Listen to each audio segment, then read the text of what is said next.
chased by Thompson. Blinks in with the cold snap. The PLR is on top of it. They get Somnus too.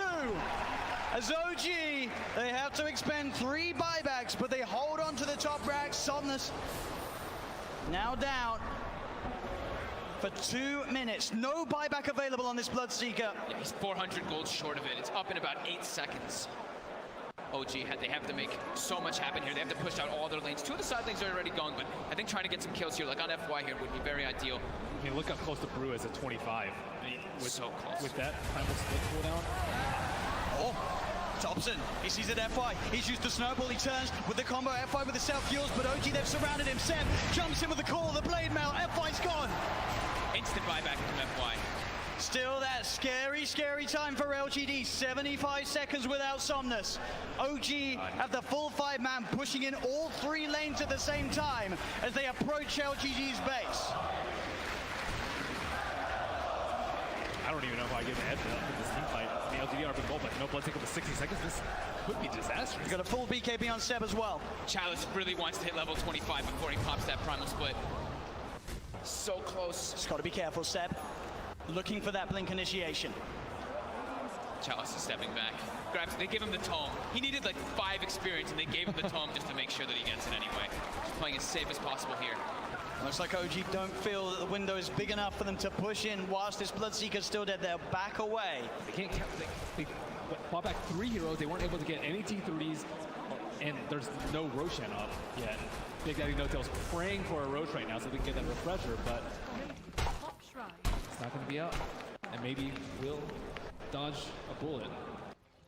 At least they got a good amount of economy off that, right? Yep. It was up to a 15k gold advantage, and they chunked it down to 7. Same thing with experience. So they did get quite a lot out of that one, but they ideally wanted to get at least one of those sets of racks to get some momentum pushing in with those 3 buybacks used. Absolutely, it is this really scary moment of the game now for OG. We're about 5-6 minutes still without those buybacks available. If PSG LGD can find that one team fight, it could be the team fight to win TI in this window of time that they now have presented to themselves. Ana's gone full in for that butterfly too. As they pick up also an Aeon disc on Jeremy, so protected in O. DD did spawn, however, was killed. It's also pretty scary for Maybe right now. He only has a 5-second BKB, and he does a lot of damage and will get wrecked by the X Blade Mail call if he finds him, especially with his BKB now. There's not that many ways to stop him. It's just all about FY and Chalice, right? Just either saving or just getting into the midst of the fights and not allowing OG to get the picks. And the smoke. It's going to be dispelled. Let's get dispelled. He's in the trees. They're on the high ground. They've got the vision with the Shiva's covered. Anna's on his way over. They've got the snowball down. There's the counterplay. Seb jumps in. He's able to find the call onto Chalice, but Chalice already got the BKB out. The Sunstride's going to be down onto FY, but FY will survive. Seb pots the BKB. He'll try and stand his grab, but Seb, he's going to go down. No buyback on the axe. As Jarex as well, surrounded by PSG LGD. The Eon disc will proc, but they'll fight through it. He has to buy back immediately. Look at these creep track by these 4 spirits. On the bottom room, they have no creeps in the mid lane. Sienna still holding on to that buyback on Jarex. But as Ben said, the creeps aren't here. It's backdoor. Can they breach through it? It's not looking like it right now. Maybe everyone hitting the same one. That creep cutting, is it enough to hold OG in the game? You see No-Tail's already running to just, he doesn't care. He's going to throw his life for this. He needs to just keep these creeps out of the base. Which he certainly will, as they find his life. 1 minute now without No-Tail and without Seb. Thompson, Anna, and Jarex. The only 3 heroes that can offer their defense during this final minute, this final stand. Jarex is really trying to hold on to his buyback. As Chalice split of course up once again.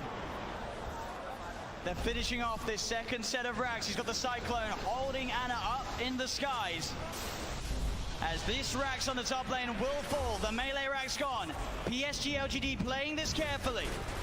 As they'll go down towards the bottom as well. Arme, doppelgangers, he's losing a fair bit of mana into the PL. Still able to shift back into their Morphling if needs be. As OG, they will lose their top racks, but they won't lose the game. PSG LGD are playing it safe.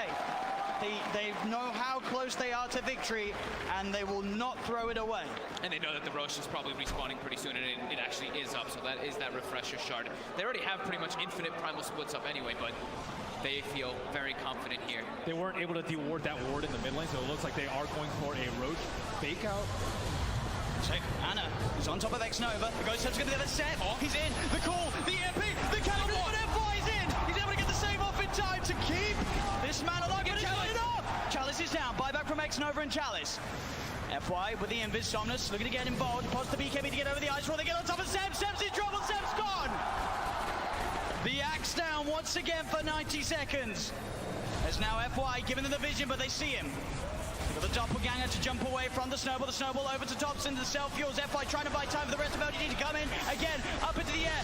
Arme straight on top of Notel. FY will fall. Arme looking towards Notel. Notel pops the hand of God, but Notel beaten down by Arme and Somnus. Chalice gets the primal split off as Anna. He's been left behind in Thompson. He's got to do something incredible in terms of the combo. Can he find the angle? Jerax coming in, keeping Anna alive. Anna with the doppelganger. The deafening blast comes out onto the two of them. Anna trying to go in, looking for the kill. Can he find it in time onto X-Nova? He's on top of him, trying to beat him down. Anna again with the doppelganger, now retreating back towards the base.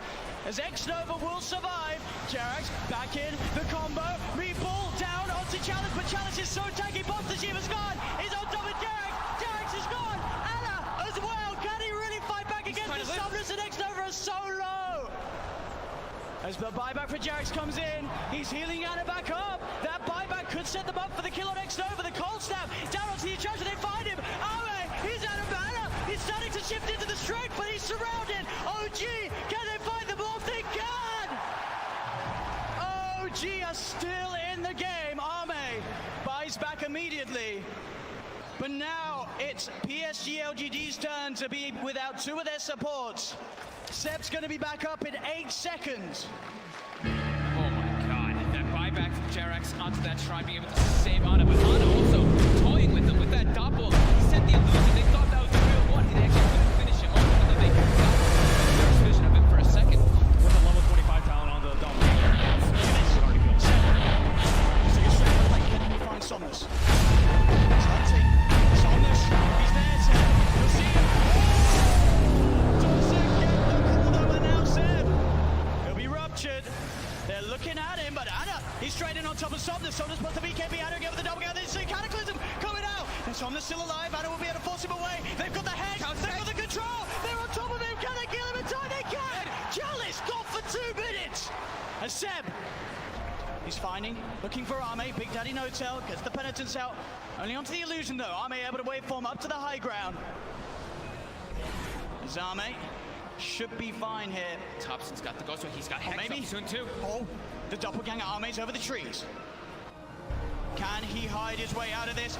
No, back, the real one. Goes for the waveform. Seb tries for the call, but he's already out of there. Nice, nice play from Arme. And he buys so much time too for his team there. The Brewmaster was dead for 120 seconds, now only 90. Still a big window for OG. They're only without Jerax for the same amount of time. And that lead that PSG LGD had, it is going down a little bit. Only 4K, 5K at the moment with these last few fights. Obviously the 25s now coming out on OG. Thompson's into the pit. What a timely DD coming out for him too. I don't think they expected to be taken down this fast. He's almost able to solo it with the help of these summons. And that's a refresher shot. There's no way to get this. There's no way LGD can. Oh, and the Seb level 25 too. That extra Berserker's cool AoE. It catches people out. They don't expect it. It does not feel like OG Q-Rex that. Yeah. The Berserker's call now is, I mean, the AoE is massive. really massive now when you have that talent. It's so hard to play against. Can PSG LGD do it? They've got the Basher now for Somnus. For just a 2K lead with those last big comeback plays from OG.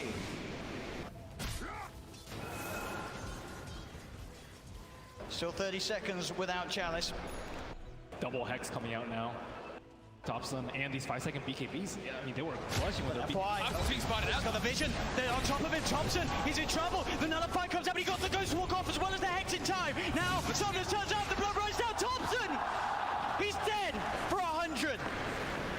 Has got the buyback available. PSG LGD will certainly look to force it out of them. FY just with a shadow blade. It just, yeah.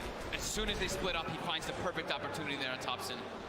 You got to be careful going out on the map when FY's alive. There's every chance in the world that he's going to be watching you from the trees. And at this point, I think for Ame, it's actually going to be very worth it for him to actually just try and burn all the mana from the Phantom Lancer, so we can't doppelganger all the time. That's causing a huge issue in the team fights. And I see that Chalice is using his Dispel Magic every single cooldown on these Phantom Lancer illusions, but there's still way too many that are causing havoc in this team. It's too constant. Like that doppel cooldown being 3 seconds just allows him to always be able to play around a little bit around the brew. They don't really have this crazy AoE when you look at LGD's lineup to just clear out those illusions. It's really a lot based off them just trickling them down slowly with like the Shivas and the Radiants and knowing exactly which one it is. Yep, he doesn't have the crit talent, but now he does have crit from that Bloodthorn coming out. It's a lot of damage that Anna can offer to the fights now. And Brewmaster without BKB, very vulnerable. Cold Snap, Bloodthorn, Berserker's Call. There's a lot of ways that they can prevent him from getting that ult. He just commits it from the back, just to be careful. Make sure that he can get it off and get some damage in onto the tier 3s. Anna's going to start to try and fight against these Primal Split Brewlings. He'll be able to find one of them. He has been silenced. He'll take down the Wind Panda 2 as well by the looks of it. There's only the Earth Panda prevails. Seb jumps and he gets the call onto the Panda, popping the BKB as well, so they won't kill the Brewlings off. They do force PSG LGD away long enough that Thompson does not have to expend his buyback. Thompson back in the game. And then they're utilizing the PL very well too, by replicating him, sending illusions to get some extra damage on the tower. It's just one Rax left that's holding LGD away from Mega Creeps. They're straight out. They're ready with the aggressive play. OG. Thompson, can he find a catch? He's close to having vision onto X-Nova. Should be able to find X-Nova. He is stalking him. He got sights of him for a second. He was a bit far away though. Oh, the tornado. It's got him. Thompson drops the combo down upon him. The stun comes out though. Oh, the counterplay. Jax is there though with the heal, the tether. Keeping Thompson alive with the Abyssal Blaze down. Candace here with the hand of God comes through. Thompson still alive, but Chalice gets the primal spit out. He's been stunned. Thompson, the cheese, he's fine. Thompson, he goes down. They get the kill onto the Evoker. No tail. Being chased by Arme. The bash is coming through, but the blade mail was already out from Seb. He tries to get the call off. The bash of the Cataclysm isn't enough to find the kills. Anna leading forward. The Bloodthorn onto FY. Gets the kill onto FY. FY bites back straight away. Anna looking at more Somnus again. The doppelganger. Arme on top of Thompson. Thompson being saved by Jax. Jax with the tether. Arme turns into Tendril Demo. There's the call. Seb, he catches Arme. Arme dead for 2 minutes to Hex. They've got Somnus as well. Oh, gee. Double kill for Seb. The clutch buybacks coming into play. Nobody has a buyback available right now. As OG stand with 5 alive on the map, 100 seconds without the Morphling. This doppel talent is just destroying LGD. They have no way to actually find Ana. Like Ben said, the Brewmaster's constantly using the Dispel, but it's so hard to find the real PL amongst all these illusions in all this chaos of the fights with tornadoes and chaos meters and everything falling all over the place. And look at this. The tier 3 tower falling. Anna frontlining it all. What's he scared of? The Blood Bride will come out. Chalice with the Shiva's Guard trying to initiate. But Anna, he's poking, prodding, beating down, and on the side, Thompson jumps in. Chalice gets in with the BKB with the call. Seb, he's got the disable on the Chalice. Do they have the damage? They got on top of the Chalice. He's into the snowball. FY buying time for him, but now he's vulnerable. Who's gets Hex? He gets Bloodthorn. Chalice buys back. Straight back into the game. Anna trying to find his attention onto X-Nova. Chalice leading forward. The Tornado going to be off the market. Only catches out the Bloodseeker, but Seb, he's looking for the follow. Jumps in, gets the call. The BKB was out in time. The Bananas on top of it. Did they have the damage? Seb's got the blade on FY. Okay. With the snowball again. Thompson, Jax focusing the racks. Thompson gets the Hex up onto X-Nova. Seb healed up by Jax. Anna still full health at the moment as the Brewlings are pushed back to the base. OG get the bottom melee racks. As still 30 seconds to play without the Morphling in the game. They move towards the mid lane. OG, can they really get it all here? The mid rack's falling. They've taken a full second sets, 15 painful seconds for LGD. They're gonna keep going. They want to claim their megas. Another tier 3 falls. OG onto the final set of racks that LGD have left standing. Azana, he gets kicked back. He's separated from the team, but he has the doppelganger. He's been ruptured. He needs help, but he needs it now. Jared in with the tap of the hand of God. Give it that double heal. The relocate as well. Jared gets him out. As OG will successfully disengage before that Morphling's back in, as they found both racks. Jerax this one, almost certainly, as he looks to tether across, but the nullifies upon him. He has buyback though, and OG just took so much away from PSG LGD, as they only have a lone range track standing on the top lane. I can't believe it's coming this. There's only 3 racks left in this game, and one of them is a range racks on the side of LGD. Buyback status. I saw X that was buyback, it was only like 600 or 700, yeah, which is crazy, but JRX also kind of in that same net worth territory, looking at a very cheap buyback, but 2 in the game left. IO and the PL. The PL is almost unkillable at this point. Like, even without the Wisp, it's still really difficult. With the Wisp, just don't even try. We'll see this again. It's a save here from JRX. The control is just not there, and they don't have the way to kill all these illusions constantly. And of course, look at JRX coming in, starts that relocate channel, and is able to get it off. No one gets the control on him. Keeping it cool at the time that it means the most, but he's still able to crack a smile here in Game 4 of the TIA Grand Finals. OG making a stand, now leading 9K advantage in net worth. LD able to join us. I don't believe they actually have any 4 stabs on the side of LG. That's generally how you deal with a Scythe of Ice. And I think they can get a Scythe of Ice on the core, get a blink call, and that hero is likely dead without buyback at this point. So OG, I would say, definitely favorite at this point of the game, especially with PL having buyback. LGD, they have a couple minutes to think about what they want to do before this next Roshan. Yeah, they can't be totally reliant on FY just getting these perfect snowball saves, or even like I saw in the last fight too when it was down bottom, he even tried like Walrus kicking the IO away from when he was tethered from somebody else.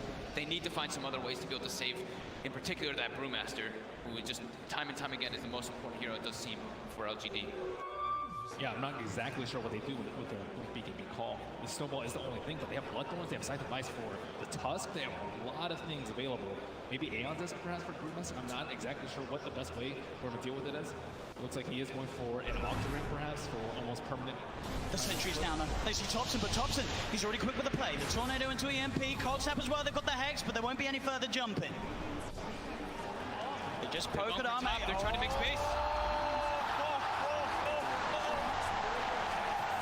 They got the Mega Creeps. That's the distraction play right there. Up against the Mega Creeps.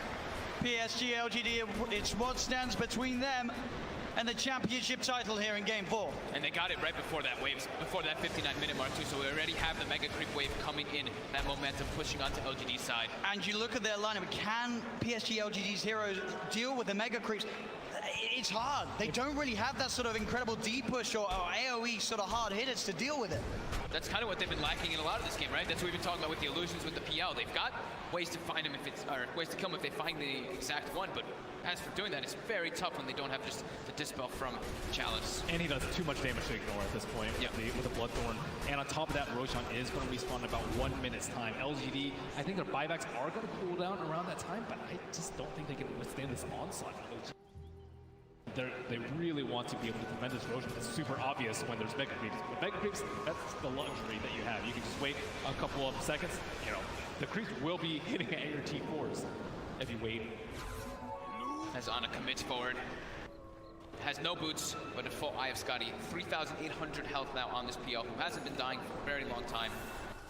Now he's got easier ways, easier kill opportunity, and much more survivability. Yeah, he probably has like maybe 7,000, 8,000 HP effective with the butterfly evasion and the heal, the overcharge, and the Hand of God is just way too much. And the lifesteal from Shen too. Another OG clearing out the pit.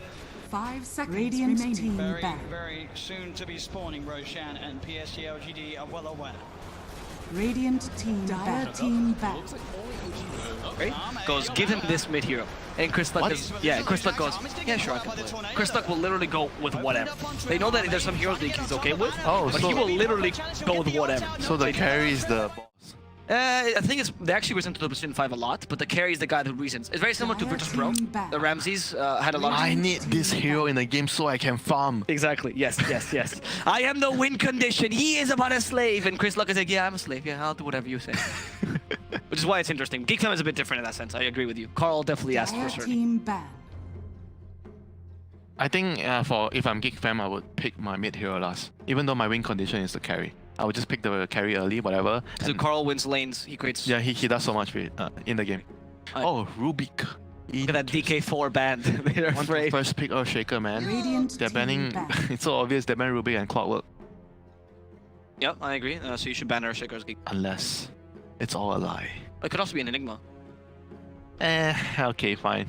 But not a low chance. You don't think the Enigma's gonna come out? You were so excited about it at the beginning of the tournament, and then you watch TNC play it. Dire team ban. Well, it depends on who is playing, you know. I don't think it's FBZ hero. His hero is like Mars, Beastmaster, and the Pango. That is true, yes. Centaur as well. Yeah, those are heroes that, you know, oh, it's a FBZ hero, you know, you get that feeling. Enigma's like, Enigma, not a FBZ, it's more like a, oh, KP. You think about Enigma, how you think about KP? I really do think about KP every time, yeah. He's one of the best offlane Enigmas. Yeah, it's like, oh, Timbersaw, oh, Ice. 10 seconds remaining. Actually, so many people play Timbersaw really well. But Ice leaves 5 seconds the mark remaining. in my brain. To me, the guy that lives the market for Ice is actually Nyx. His offlane Nyx used to be legendary. Back when it was viable. Yeah, he's very good at using the carapace. Very, very good. And he loves playing with you. Loves Toying with you. Yeah. You're breaking, your mind's literally breaking as you Try TPing next to Ice, he's gonna drop all his items on you. Yeah, yes. I've seen that a couple times. Alright, there's the Earthshaker pick you were talking about. Hey. Shaker. Hey. That's a congratulations. Okay, I guess Morphing Shaker is on the table. That's why I give you that hey. Because it's probably coming. Yeah, I guess Ancient Apparition's in the pool. Yeah, they can open with AA to preemptively deal with the Morphling. Because even though if 10 seconds Boom decides to go remaining. for the Morphling here, it's not like the end of the world. Even though it's a Morphing Shaker, it's not as strong as 5 before. seconds And it remaining. gives you a lot of ample time to prepare against the Morphling. Because it's picked being very early. Yeah. Otherwise you ban it in the next phase of ban, so it's fine. Yeah. I do like the AA pick though. I don't think it's a bad pick, even if the Morph generally a pretty solid. Oh, and whatever they do right now, it's always going to be good if you pick one support plus a flex pick. Like, if we Yes. talk about this, right, how do you open up when you're second pick? Either you go for two very strong supports that rely on one another, like, what's a good example? Shell Demon Mirana. Yeah, the Crimson Rubik that was Yeah. Or you pick like a support, one of the support like Grimstroke, and then a flex hero like an Ember or what flex heroes? Dragon Knight, Ember, DP. Yeah, those are all the heroes that are banned. Void Spirit. Yeah, those are everything that's Well, banned. because Geek Femas was actually always opening with what you said. They always opened with flex every single time. Yeah. And DK and Ember were their favorites. It's very, very good for the draft if you can have all those heroes. You have overlapping heroes between your supports and your... I mean, usually you get overlapping heroes between your cores, that's enough. But if you even have an overlapping hero with your support and a core, that's even better. Because you never go play anything in that fourth position. Yeah. Then you as a drafter, you're just like, how do I trick them now? Today is a new day, a new trick. Well, this could be. Benj has been seen a bit as 5, but there are some teams actually that are running it as 1 back in One? No? Isn't it? I saw it in the offlane. Secret player on the offlane. Yeah, secret play in the offlane. That's true. I've seen some tier 2 European teams playing it as well, with a minus armor strat, and or like a push strat, and the 5 is the most common. Bench plus 10 Visage. seconds remaining. Shadow Fiend. Actually, you know who was running that? It was 5 seconds forgot, remaining. You are a gentleman. That's not what I was referring. I was referring to the team. You know God's team? God, the old LGD Intel player, old Virtus Pro. Yes. Who's now G now? Yeah, because he went from I killed God, I think was the first name, and then it was God and then G. I killed them all or something, right? No, I killed God. It was like God was in the name, and then he shortened it because you can't say that on He stream. compressed the name. Yeah. Radiant And next he's just team gonna have no name. I speak NP. for the trees. Yep, the flex. A bit of a push trap for now as well. Opens up your draft. Lycan, for example, is a great. Oh no, I'm sorry. Time to get some tower defenders. Shaker's pretty decent at defending a tower. Shadow Demon would be great. Coddle. Actually, no, you said the Coddle's not played that way anymore because he's more of the Chakra Magic. Bad right Oh, this is a great pick against the Venge and That's also an FPC. oh, this is trouble. And they play this hero as a position 5 as well. Yeah. So it's very, this is very annoying right now when they pick this. So you're like, I need to pick something to do it, but they can do it on post 5. Then you're annoyed, you're like, should have just banned it. It limits your carry pool, but it doesn't, you might, as you said. It doesn't have to limit your carry pool if you have to dedicate one of your picks to the like an oracle, you know. Right, yeah, you just need a spell. But then if you do that, he does pause 5 bad and he's like, it's okay, I do this, you know, then you don't feel so good. That's true, it's true. You never want to dedicate a hero to counter picking us. Yeah, there's no good option here, you know. Do you still ban the Morphling as Geek Fam here, just to prevent the Morphish? Depends on how confident they feel they are. I mean, it's better to ban it, because you're on second pick. Yep. So they could have a very strong 18 Morph pick here. So it's better to avoid it. If you don't feel confident, it's all about whether they feel like they can pick the right heroes around it. Because right now I feel like it's difficult, as you're looking at this bad rider and you're thinking, oh no, we have some problems here. And then if the morphing appears on 18 and you don't have counters, you're like, okay, we are done. That's bad that we have to deal with. And then we already used these 2 picks to deal with bad, and then there's another problem, the water boy. Oh no, what do we do now? Every time you say water boy, I keep thinking you're referring to the position, like the guy who clearly brings water. No. I mean, okay, fine, Aquaman. There's water and there's fire from the bat, so that's balance. So they're gonna win the game. And there's Earthshaker. You have all the elements. You just need Storm to get lightning, and then you got it. Zeus, pick Zeus. Pick Zeus. Yeah, perfect. Oh, they banned the Conker. Right, because they want to push. They don't want to give you team fight. Alright, that's a pseudo counter to the bat, so it's and Shaker, bad. Decent against the Shaker. Yeah, it's a solid pickup actually. Good way to respond to this. So our Nature's Prophet fan seems like he's gonna be a. Actually, never mind. He might be still a support because the Venge could be a core. Yeah, Venge could be a core. I guess you keep it as flex, right? Because they can both play 3, so you can just change it around depending. 10 seconds. If you feel like the matchup is better for Venge, then you do Venge core. If it's better for Nature's Prophet. Also, NP can still play 2 and 1. I mean, 1 less commonly, but 2 more commonly. Mid NP, right? You like the mid NP. I think it's. I mean, last patch was really strong. I don't think Carl's. Like I like Not Carl his more. kind of hero. Yeah. Right? Yesterday he was playing DK and it felt good, but he clearly didn't feel. Puck is his kind of hero. Puck, Ember, Void. Void. Yeah. Rubik mid. Yes. That's why they ban it. Oh, interesting. So our Bat Rider just got a promotion. Okay. So now Geek Fam doesn't feel bad picking out carry that counters him. Yep, Phantom Lancer is great, but there's an Earthshaker. I think he's okay against Earthshaker though. I mean, Earthshaker is still a pretty good hero against. Like he's strong against him, but I don't think it's the hard counter that everyone thinks he is. I think you can still deal with Earthshaker. Okay. Wait till you play against the best. Earthshaker. Well, they think that too, so. Yeah. I mean, he's really good against the other 2 heroes. Yeah, exactly. So now the counter TL Leshrac. So, but there's a Nyx. Oh no. Yeah. That pesky bug. Also, Lesh is not particularly good against Venge or NP either. But it's good against their win condition PR. And it's good against Nature's Prophet, which is going to be a core likely. So Lesh is overall still a pretty decent pick here. Spec. Yeah, Spec is great against PR. Yeah, that's the other option. Spec is pretty decent against everything else. Really good against MP. Yeah, very good against the other heroes. The Venge just the Nyx is a little bit annoying, but bearable. What heroes are really good against snakes? Let's be honest. You know, the guy just counter. Lifestealer, Juggernaut. What heroes like I can play in this meta that aren't trash and good against snakes? Yeah, Dragonite. 10 seconds remaining. Yeah, I'll give you that. Yeah, that's good. Actually, DK now with a break though. 5 seconds. Vendetta can counter him a bit. I mean, you focus more. I mean, when you talk about Nyx, you focus more on the stuns, you know. No, I agree, but I think people always sleep on that Vendetta because now he can break Spectre as well. Like, give a guaranteed Silver Edge is not. Yeah. Just wait and see, you know. How often can a Nyx actually break the Spectre in a team fight? Just watch. A gang, sure, it might happen. Do you know who you're talking about? This man is a Jeffer. This man can play any hero in the 4 position. This man can do anything your dreams imagine. And now he's playing a normal hero. Yeah. Watch this actually Nyx mid lane, and then it's actually NP played by Jeffer. So right now, Boom needs another Initiator and a Space Maker. Pango is actually a pretty good bank because that's one of their go-to heroes and he's very good against PR. Mars is solid here, no? They need a mid hero, I mean, unless they want a bad. Oh, right, sorry, yeah, right, because bad is going to be the off lane. I mean, the thing is, the heroes that are good against PR are bad against Nyx, most of them. The Zeus, the Lash, all the spellcasters that can deal with the illusion. Storm. What do you do? I mean, Storm is great with the lineup. Honestly, I think it's a great pick. It's just about whether you want to play against the Knicks as the Storm. Feels bad as the mana burn, but overall it's not that bad. It's great against all their heroes. Venge, Nature's Prophet, and PL. Yeah. And then you have Wind in the element of the draft. You have what? You have Wind. Storm is like the wind, right? Oh, right. No, Storm is literally lightning. His name is Storm, mate. But Storm is the essence of the wind. Oh, he is the Wind Panda. You're actually correct about that back in Warcraft 3 lore. You just lore schooled me. Lore. Are you just saying that to keep me happy?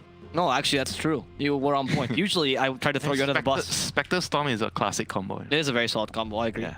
Haunt. Oh, I see the Venge. The tasty Venge. Yeah, but then you always have to deal with the Knicks and whatever counters you in mid lane. Just get a BKB. If Storm is picked, what would you pick as Geek Fam then? What would be the answer? How would you respond to that, Carl? Because Void Spirit is gone. Ember Spirit's gone too. You need a Space Maker. In the lane. Radiant Maybe I would pick team Viper. pick. Viper breaks the Spectre. Okay, Can win the Storm in the lane. Can beat the Storm in the lane. It's decent against Bat and Warlock. No, overall not bad. It's just not bad. It's just a Viper though. Yeah, but you already have a win condition. PR is the win condition. You just need... You need more slaves. You need more slaves. You need servants. You need the... Yeah, you need your subjects. The king is here, the 10 PL. seconds remaining. Him and his fake armies of kings. Oh, that's a very 5 suiting. seconds Yesterday was with remaining. Wraith King, and now it's this guy has an army. Very, very good. You're on point. The with army of undead yesterday. Yeah, and this time it's the army of his brothers, literally. Brothers. I mean, that's his illusions. The armies of himself. Legion Commander. Okay, so Bat mid. I was not wrong about No, that. it could be anything. Oh, It you could be think? LC mid, it could be bad. I guess you're fair. And PL, but you want the PL. I mean the LC against the PL in the lane. Do you still like the Viper here?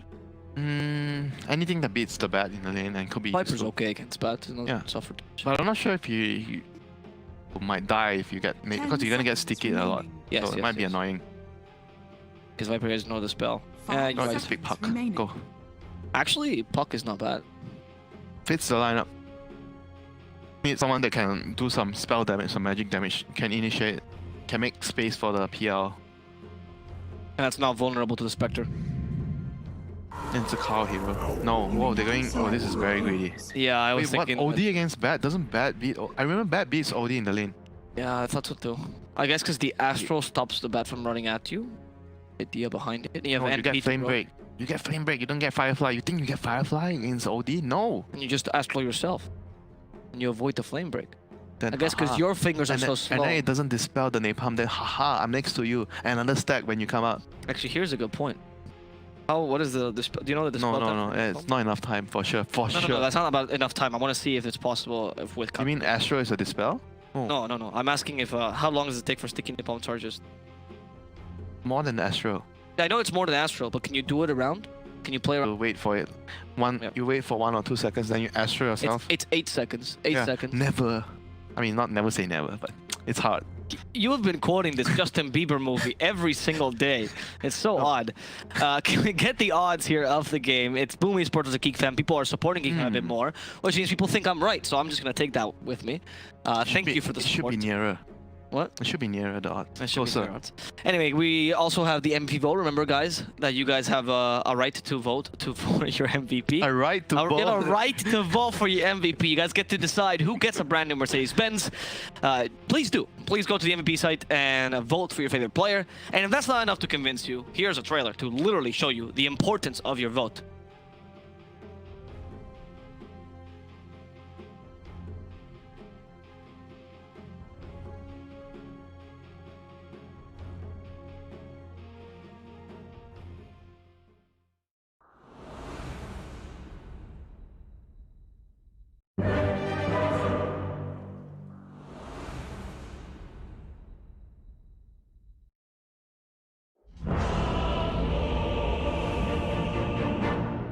And we're back Esports versus Geek Fam. The horn sound means that the game is about to commence.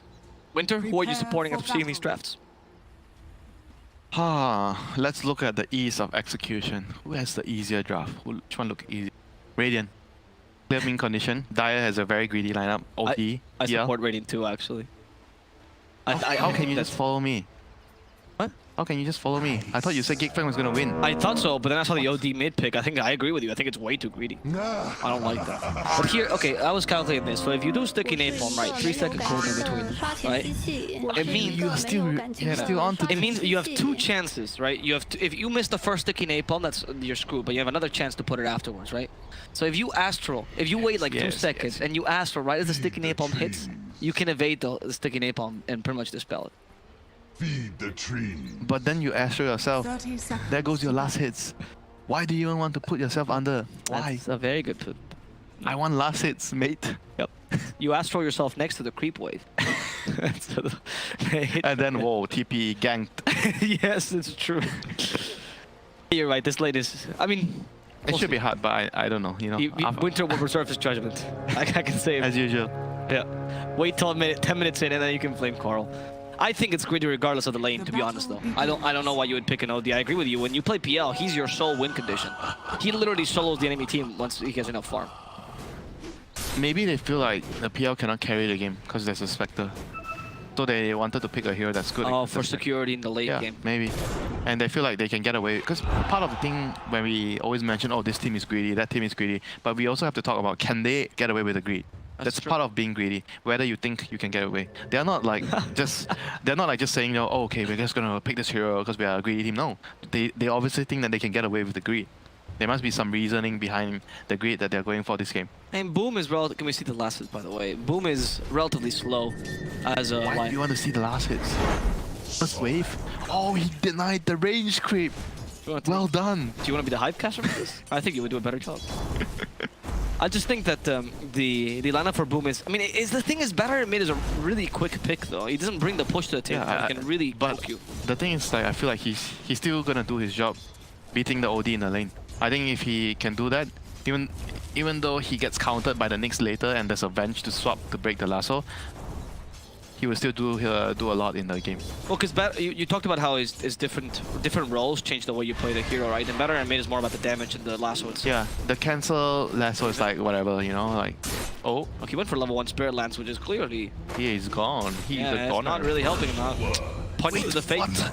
You took the kill. Did your master allow you? Well, Hyde knows that as an Earthshaker 4, you're better off taking the farm than a Legion Commander, because you need that early blink dive. Well, that's the same argument LC would make. How is that fair? He's a Duel core. is garbage compared to Echoes. You call your master garbage. Yes. You're gonna get punished. You do not know the life of a support. That's true. When I play support, I just steal assets. That's the way you play in pubs. The way I play. Remember you told me he was going for a flame break build? That's fascinating. Oh, he's not That's an going. interesting comment. Oh, damn! I thought you're supposed to go flame break against OD. I think you go Firefly. Yeah, Firefly means you always have a chance to kill him. Yes, and also Firefly is better for the mid game. If you go flame break build, then you go. You're gonna go 1 point. Okay, come on, you're not gonna go like. Oh no, you go 3-1-1. Yeah. You go 3-1-1. Yeah. You're just going to get 1 point to harass him. Yes. I agree with that point. Because I've seen a lot of players do that against OD. You're not gonna full commit. That Spectre is going for Necron, by the way. Do you not like it? It's like a common thing nowadays. No, I'm just saying. Because I noticed it when the double stage. You like it a lot. You like it a lot on I like it on heroes that have trouble getting creeps, getting money. I don't like on heroes that have no problem getting money. Yeah, you've said that multiple times. Yeah. When But they get creep. sometimes there are heroes that are still, you know, Like Snap. like Lycan, you're always... I mean, summons are good for you, you know. You want to have a lot of... Snapfire is also okay too, because you can use the cookie onto... Beastmaster, of course, Yeah. obviously summons. Yeah, I agree with that. I think it's also good for Spec, because honestly the stats as you mentioned are really, really good for her. HP and mana regen. You need both things. You can even skip Soul Ring. I've seen some Spectres that actually go for Soul Ring just because Necronomicon's enough. They need to change the build-up for Necronomicon to nerf it, honestly. Why are you not happy with everything? No. Everything needs to be changed according to Evo Plus. Everything. This is not good. This is too expensive. This is too cheap. That's that's not my point. But thank you for doing that. Like, my point was that if you want to nerf it from every hero getting Necronomicon, that's what you need to do. Nerf the build-up. You don't nerf the actual item. You see, he could have done a lot of damage if he had Flame Break. Or maybe killed him there because you could bounce him backwards instead of like it gives you more flexibility in the You're lane. right. But then Carl wouldn't do those Astral Imprisonments. But he wouldn't know. The first time you're gonna use it on him, he's gonna die. Right. The surprise. You're right. Yeah. The surprise factor is a good point. Oh, can you still use the trick to see if they leveled up a skill? No, that doesn't work anymore. What trick? Do you not remember? No. If What you, kind of trick? If you click on the enemy hero and you hover over the skill, it'll show you the cast range. But What? but they haven't leveled it up. It won't show you the cast range. It used to be a trick to figure out if they leveled something up. Does it still work? I'm not sure. That's why I'm saying. I thought a TI player would know this. What? What kind of trick is this? It's been a while. It's been a thing. It's like been a thing for a long time. I think they fixed it though. That's why I'm saying that. I'm not sure if you can figure it out anymore. You're not supposed to be able to figure things out like this. No, of course not. It's not fair. Well, there's a lot of very interesting things you can do in Dota to figure out the skill builds. Like for Dragon, for example, you always check the armor, and then I mean, that's okay. That's not that's normal, you know, because you can see the armor. no, of course, but there's like interesting things you can do like that. Or LC, for example, you can check how much lifesteal she gets. You can. Yeah. Because it increases. You know the exact. Oh, you know because it's increasing from before, so you know he took the extra skill point. So smart. Or you do the math in your head if you're a genius. That's why you should study, folks, to play Dota. You should get a whole maths degree and then become a Dota player. Look, he actually didn't point that flame break. I mean, this is like more like I just want to farm build. You know, I'm not trying to have any chance of killing the OD. Because if you do this build, you're only relying on the OD to massively screw up in the lane for you to have a chance to kill him. But if you have 1 point in flame break, even though it's a half chance sometimes, you know, you can kill him because you have the flame break. Also, the point to be made is that if people rotate, you're better off with this build than with the flame break build. This is like, you don't get solo kills. Yeah, sure, if people rotate, this is better. Yeah. Like, but it's the same thing as well, if people rotate. No way he's getting away with that. They have an impale too. Yeah, and in fact, they might actually turn back because the sticky napalm is about to dispel. There we go. Oh my god. I wasn't laughing at the player. It was just funny because the OD was like, oh, okay, I guess, sure. Oh no, OD is not losing his lane.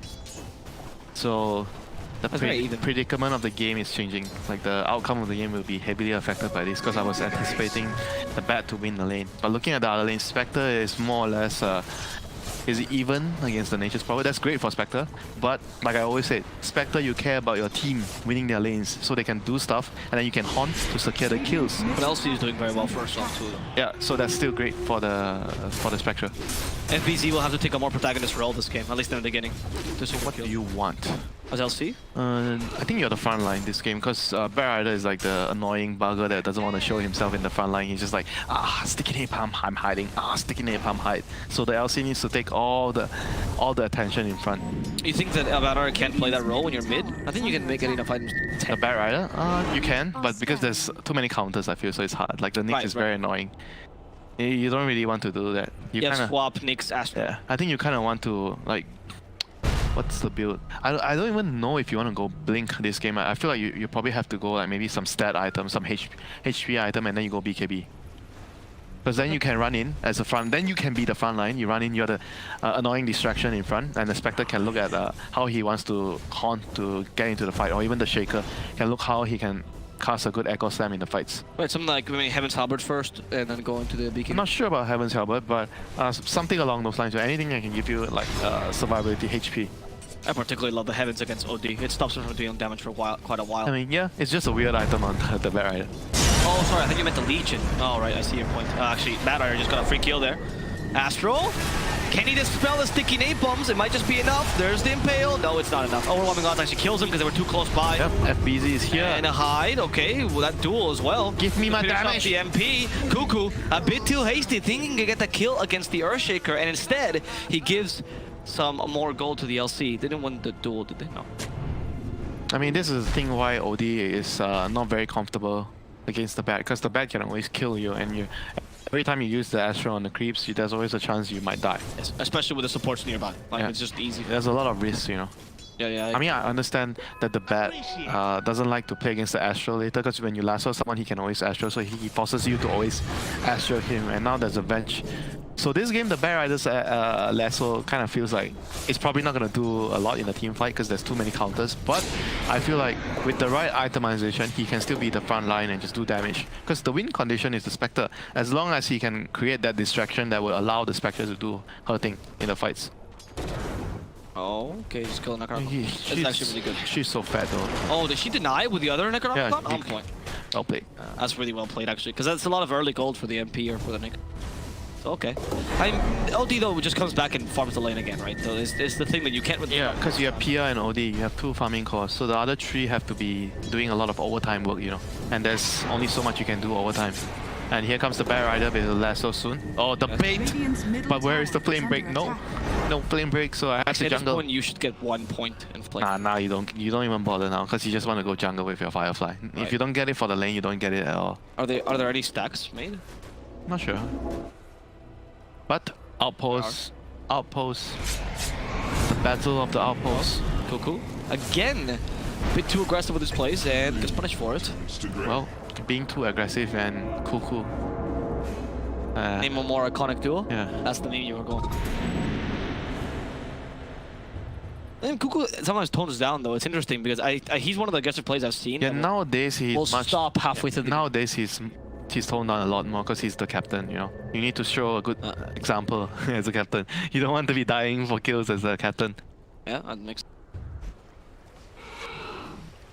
Okay, now we've seen the double time that Geek is forced to do. They have to go for the bounties, and that was not a well-timed magic missile, but he still got it. He still got it. And White Mon, man. White Mon? That's 2 kill. Is this too much? Not gonna be enough. Doesn't have an extra point of moment of courage. Don't hit him, don't hit him. There we go. FBZ now being chased away by the band of brothers. They even have the magic missile. All roaming odds. FBZ. Oh, they fight him with the Sanity's Eclipse. Carl coming in for the kill secure. I mean, you look at the net worth. Look at the kill score. Dire is still ahead, even though they are considerably. Yeah, 1 to 4. Wow, the OD is beating the bat by a lot. Yeah, because you think about what I said earlier, I always said to you, because Geek Fam, they are first pick this game, right? So they are supposed to win the side lanes. But because of the 22nd pick not winning the lane, so this is what you're seeing. Yeah. The effect from the pick sequence. It's totally normal for them to win the side lanes because they are picking after the Radiant pick the side lanes, so they are going to get better lanes. Naturally. That's why it's very, very bad that if you have this last pick hero and you're losing this lane, you always hear this a lot. You have 22nd pick. I gave you the 22nd pick, but you lost your lane. This is the implication of losing the lane as a 22nd pick. You say you hear this a lot, you mean you say this a lot to your players? No. This sounds exactly like something you would say. you were the chosen one. You had the 22nd pick. But no. Okay, Zephyr, I think you're in trouble now. The fissure's the best way. Oh, he's like, no, guys, I'm too fat. I missed the 2 gym days. I'm so sorry. He wasn't the chosen one. He was not. But this is what Zephyr's supposed to do, though. You're annoying them. I mean, yeah, you're out of position a bit. Yep, they got the tower top, so now they're going to move to bottom. Top is the dead lane, so probably Venge is going to... Venge or Nature's probably can play the dead lane later. You have much more push on Geek Fam than you do on me. This is going very well for the Dire team right now. Everything that has happened, they've been doing a very good job mitigating the OD against the Bear Rider lane. Sorry, wait, what? The OD was the last pick. What am I talking about? Yeah, he was the last pick that won his lane, so he did his job. Yeah, they won the side lanes though. You're right.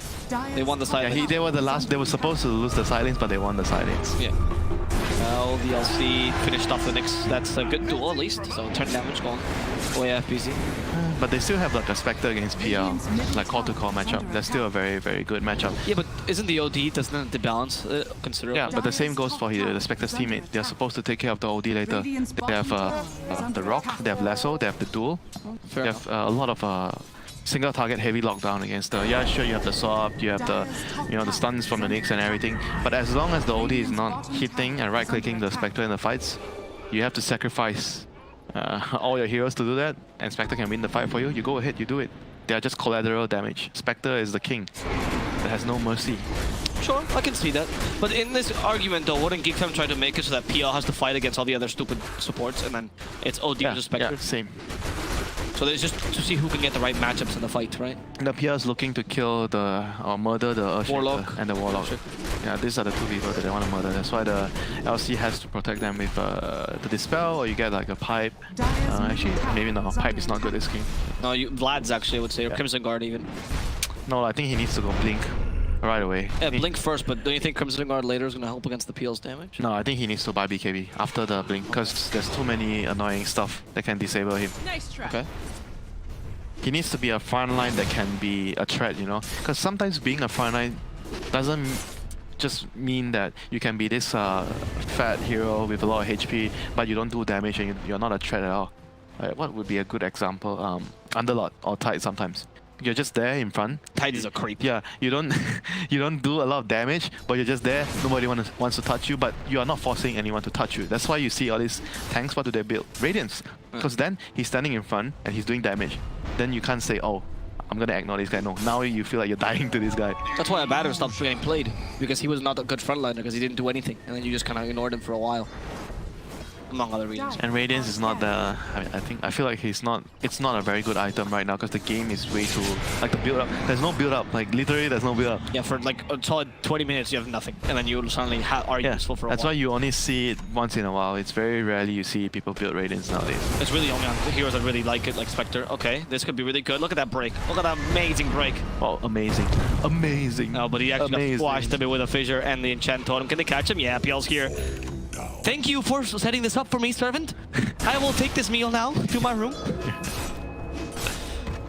You're that big bully, the elder brother that I didn't have. Dire structures are fortified. Boots of travel done on Mikoto. That's a typical build. See, he's just going straight BKB. I like this. Yeah, okay. It's the right build. It is the right build. Doesn't even have to lasso. No, never mind. He needs. Oh yeah, of course he needs to lasso there. Yeah. You need to lasso the NP. Oh no, yes, Rock is face. Oh, Rock is used, and here's the Haunt as well. Zephyr wanted to join in, but he didn't really do much. In fact, they just gave him a free kill, 2 for 1 today in the Geek Fam store. As Boom Esports, I mean, that was actually pretty nice. I mean, you did use the Rock though, but worth it. Still worth it. 2 kills. The core is a core kill. I think Kuku right now though is just trying to create space by dying. Going pipe. He's still going pipe on the LC. I don't love the pipe this game. What are you mitigating as damage? The OD is magic damage from the Astro and the Sanities. Yeah, fair. I guess because you saw the OD going for Ag, so now it's more relevant to you. I mean, it's more about also the role he's playing now. He feels like he needs to be the front line because, like I said, Bat Rider is like kind of like the back line until he has BKB. You can't really run in front. Sure. And so as the other heroes. So, yeah. LC. Oh, that's a nice body block. Good Kuku, good Kuku. Actually, PC is better than a stun. But Kuku realized that there's no follow-up, unfortunately, for his wonderful body block, and his children are just dying. But the more I think about it, I feel like Dagger BKB is better, because you need to straight up go in, because you have to do the OD, I feel. Like oh, you didn't even buy Dagger, actually. You went straight pipe. Yeah, okay. you need to do the OD. If you don't have a Dagger, how are you going to do that? Because if you don't do the OD, I don't even care about the swap, because if he swaps the OD he's still forced to hit you. So it doesn't really do a whole lot. Here comes Diffuser. I am online. Actually, though, if you think about that, if you swap the OD stays behind because he's ranged, and Legion will walk up too far. But at least he's not like a 600 range here. He still needs to come here. What's OD's range? You check. Pretty high. You don't know? 450. Okay, yeah. You're right. Yeah. It's like I think about similar with Luna. No, Luna is even shorter. Oh, Luna's shorter. Well, not that much. I thought it was longer from... No, TA, Kappa, range hero. Okay, let's see. Legion Commander. Stop. Magic Missile. She has no mana. They catch. Stop. It's not to save Kuku. Whitemon could be in trouble for this, but he's okay. He's a bench. He's supposed to die.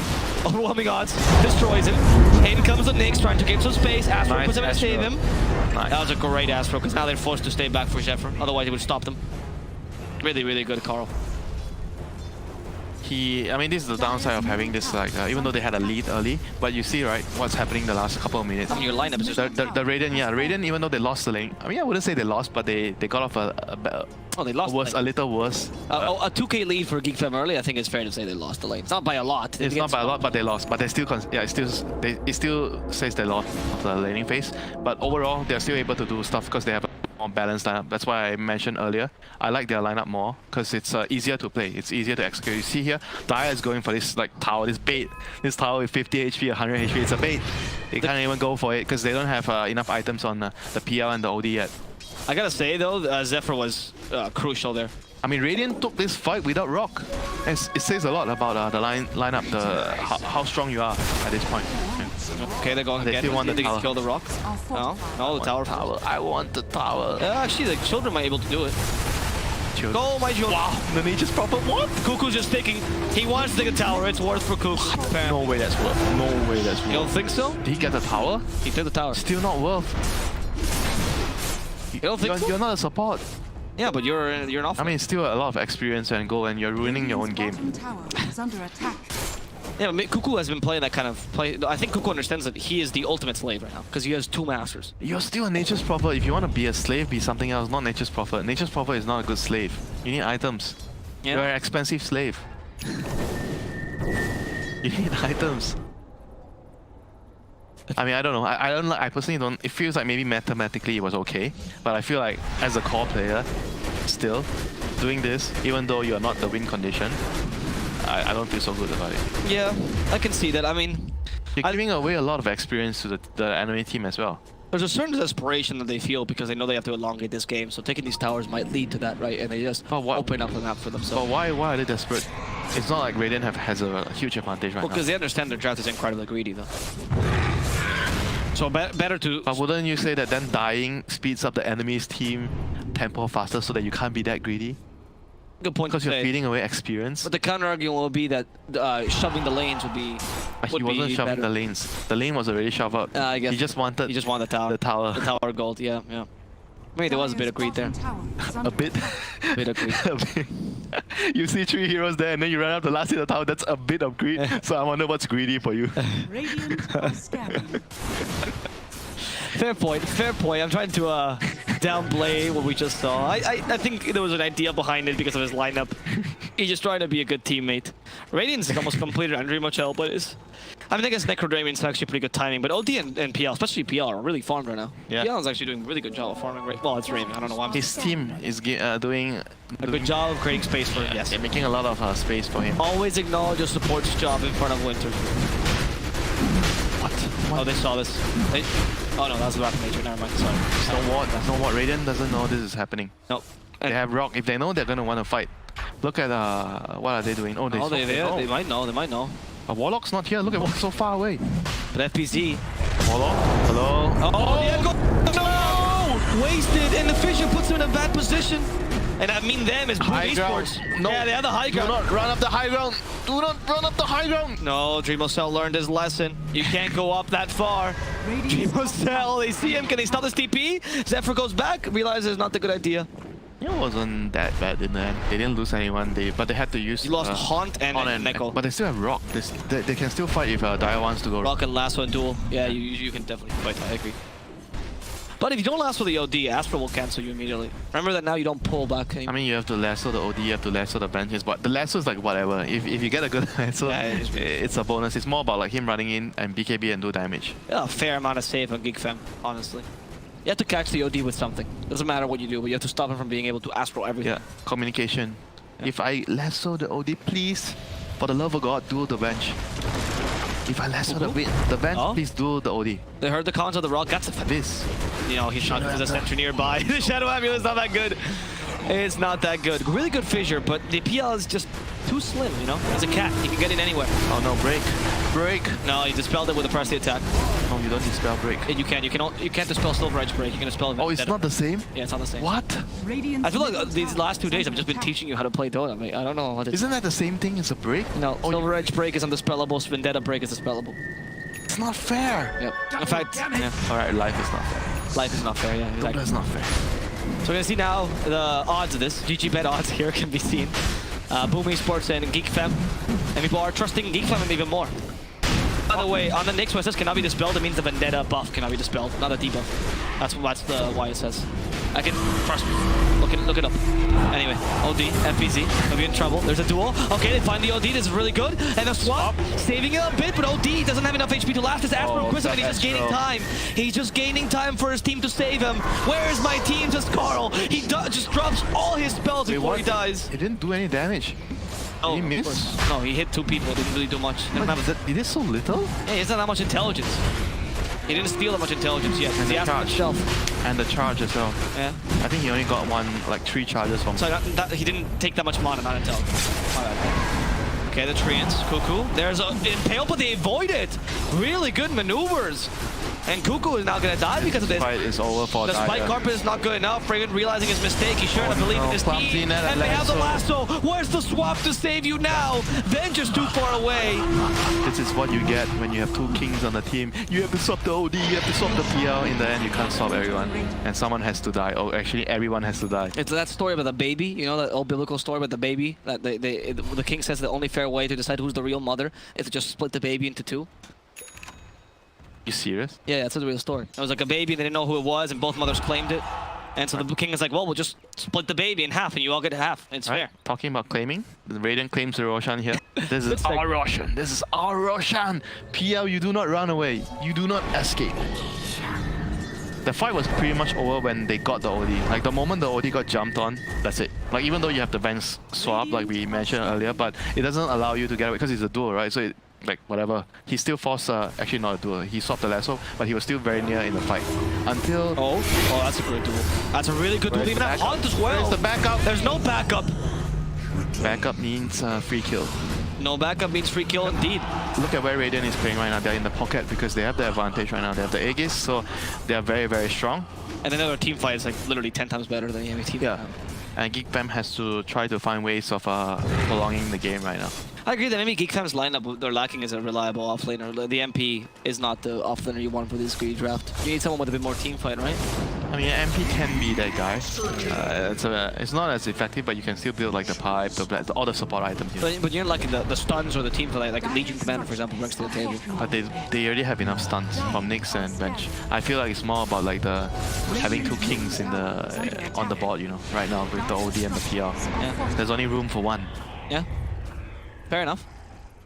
Is that what you think a lot of teams don't do tri-core or dual-core or anything like that anymore? Or if they do that, they do it there are fast. some games that you are allowed to get away with this grid, or you can get away with this grid, but this game I feel like it's not that easy, you know. You have to play extremely well from the laning phase. They did well from the laning phase, don't get me wrong. They had like what, a 2k, close to 3k lead from what, 10, 12 minutes, but after that it was very difficult for them to, you know, fight. Even though Boom ID lost, Boom Esports lost the laning phase, but they have more tools in the team fight. They have the Rock, Echo, the Duel, and the Bat Rider Lasso, and not to forget the Spectre, which even though you're farming Radiance, but during that period of time, the Haunt giving the vision and the daggers in the fight, you're still useful in the team fights. Dire's bottom tower is under So they can attack. fight with 5 heroes, you know. Whereas Geek.BET, you two of the 5. Kind of fighting with 3 at best. Yeah, 2 of the 5 are, you know, kind of farming. Yeah, and Cuckoo constantly is playing a bit, maybe a bit too. That's why the PR, you see the PR being more active. Cuckoo, come on, mate, come on, Cuckoo. Where's the line? There is no line for me. There is no line for Cuckoo, but there is a lasso for him though, and a Sea of Fire and Flames, and a Duel, and an Earthshaker.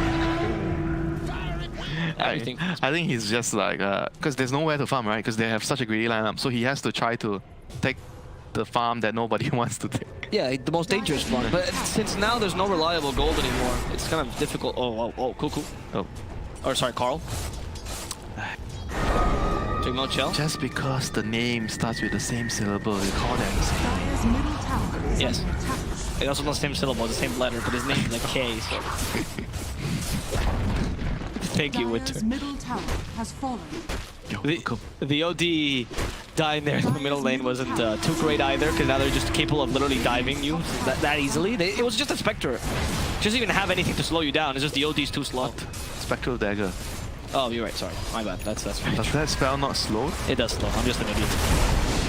Thank you very much. That trick has not worked forever, by the way. I keep seeing the Sprout trick, and it does not work.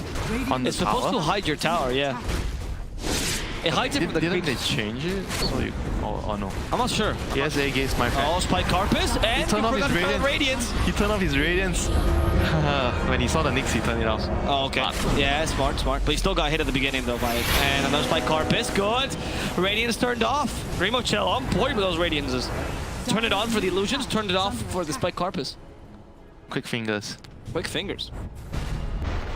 Yeah, he's a very, very talented player. Not gonna lie. You did say that Spectre's one of his favorite heroes, right? Yeah, One of his Spectre, Arc Warden. Radiant I would he- love to see Dream Chill Arc Warden. Yeah, he really loves playing the hero. He likes to play all these like very weird, like unconventional. I mean, I don't know if they're actually unconventional anymore because How was Arc this Warden. Spectre's unconventional? I mean, Arc Warden is also like a kind of like a common hero Yeah. next to Thompson. That's because people realize he's not that hard to play, to be honest. Arc Warden is not that difficult. What's the most difficult hero to play? Invoker. No, Invoker is not the most difficult. Most of the players will tell you Morphling. Because you have to know how to play every hero to play Morphling. Yes, that's Morphling is fair. I'm also Invoker because I think mechanically he's difficult, by the way. I think tactically he's difficult. I think Invoker, the versatility that the guy provides makes it hard to play. But I agree that Morphling is probably the hardest to play. Yeah. I mean, you have to play every hero in Dota to play Morphling well.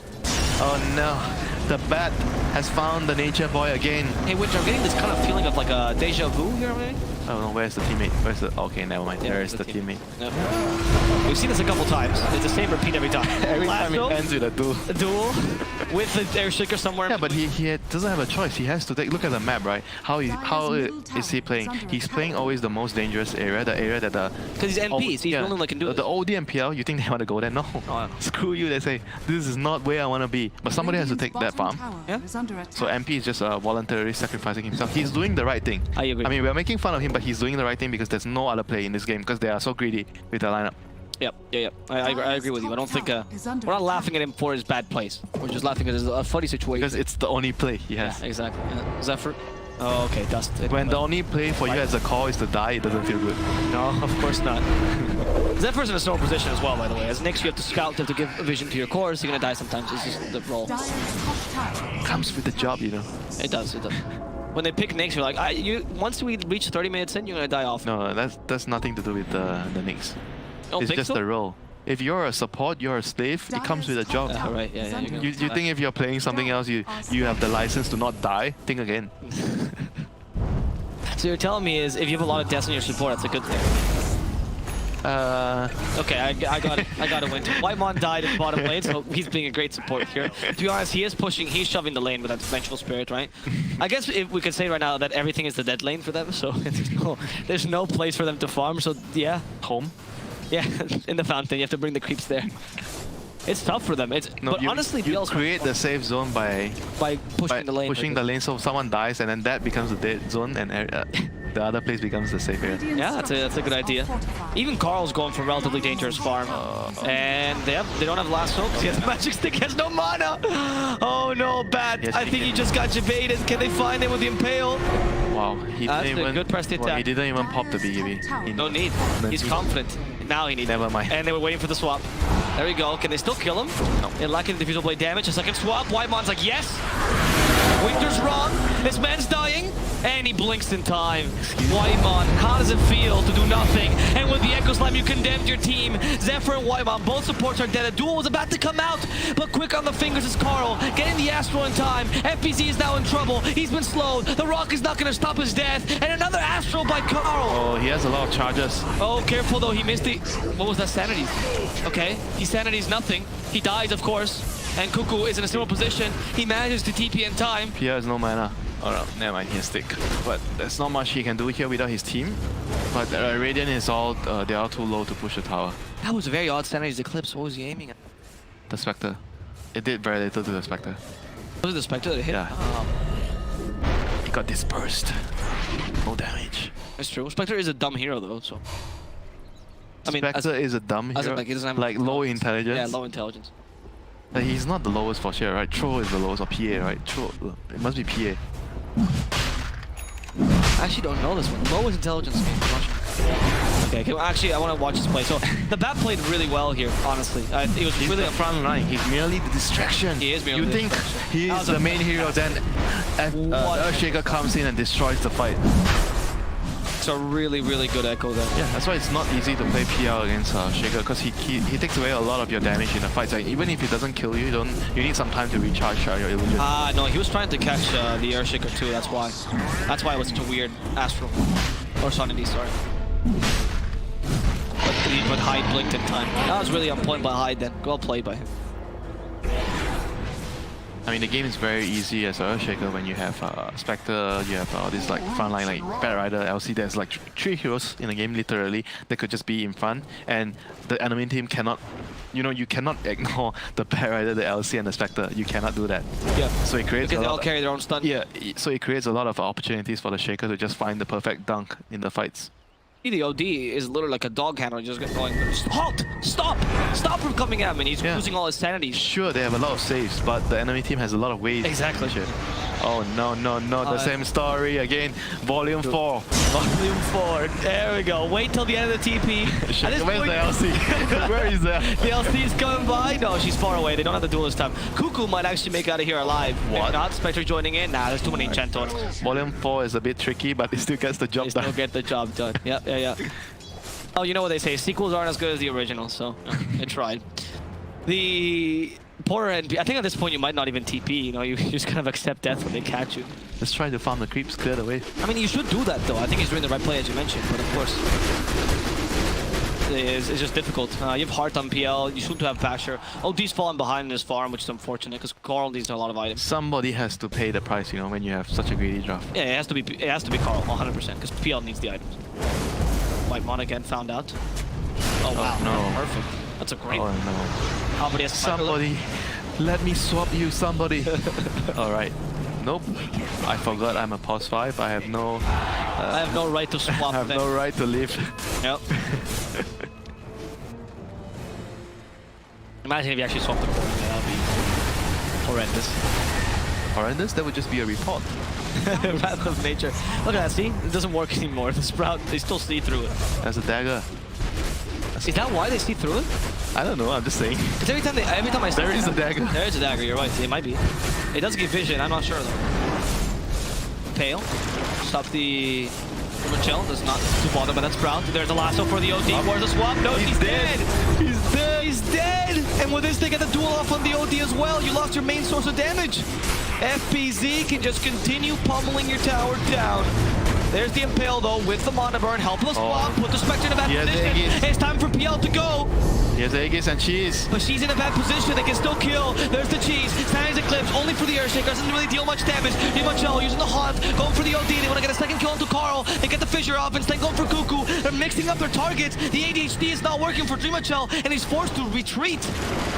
They have to still deal with the easier target. Hyde is going to die here. Hyde has died. But Geek Fam survives. Yep, no ultimate, so they're not that strong. They only had Haunt that fight, no Rock, no Lasso. They used everything. What are you talking about? No, I mean for Radiant. They used everything? Yeah, they used everything. No, they didn't have Duel. They didn't have the... Guys, can we get a please a moment of brilliance to show that they used Lasso and Duel at the start of the team fight?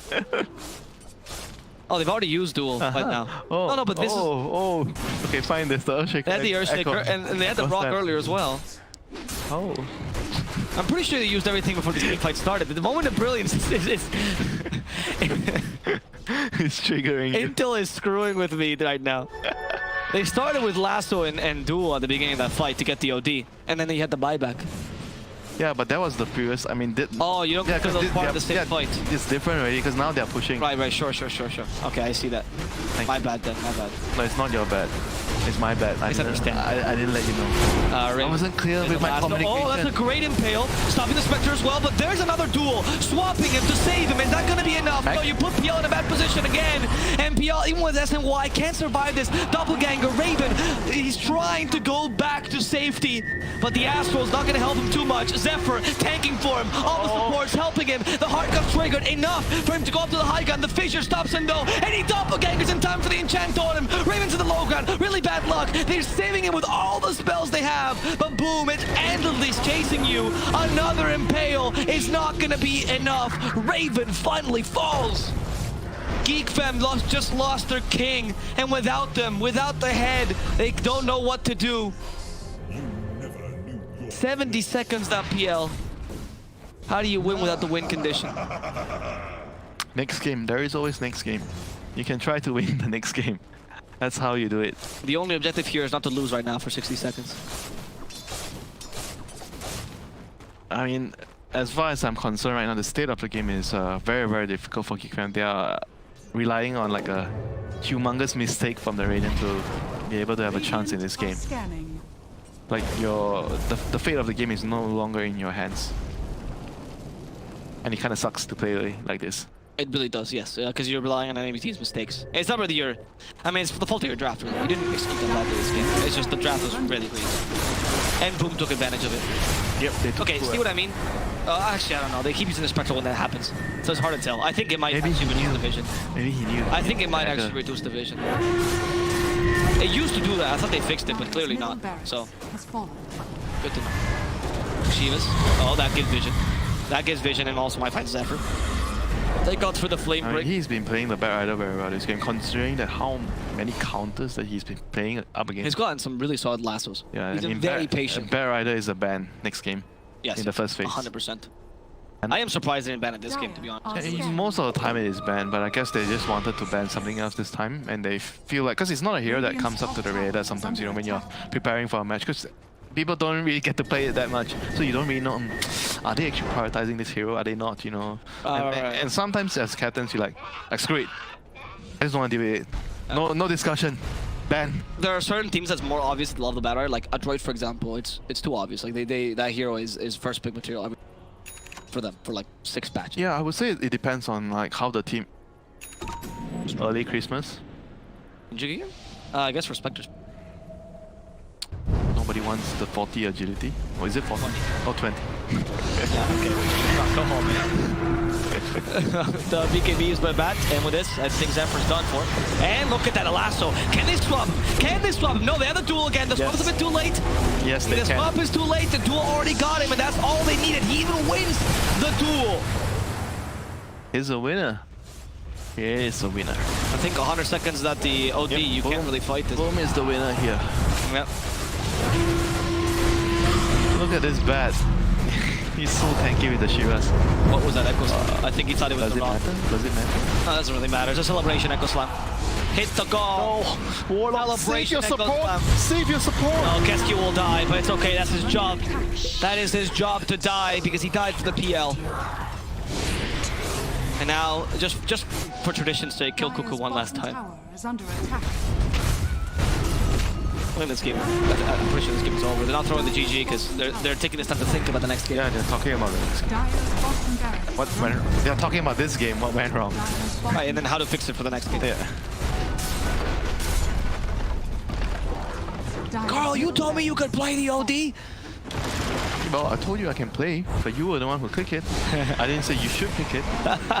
I just merely said I could play it. I feel that's a real justification someone used with you before. Okay, there's another attempt. No, go for the Earthshaker, the lasso, the Shivas.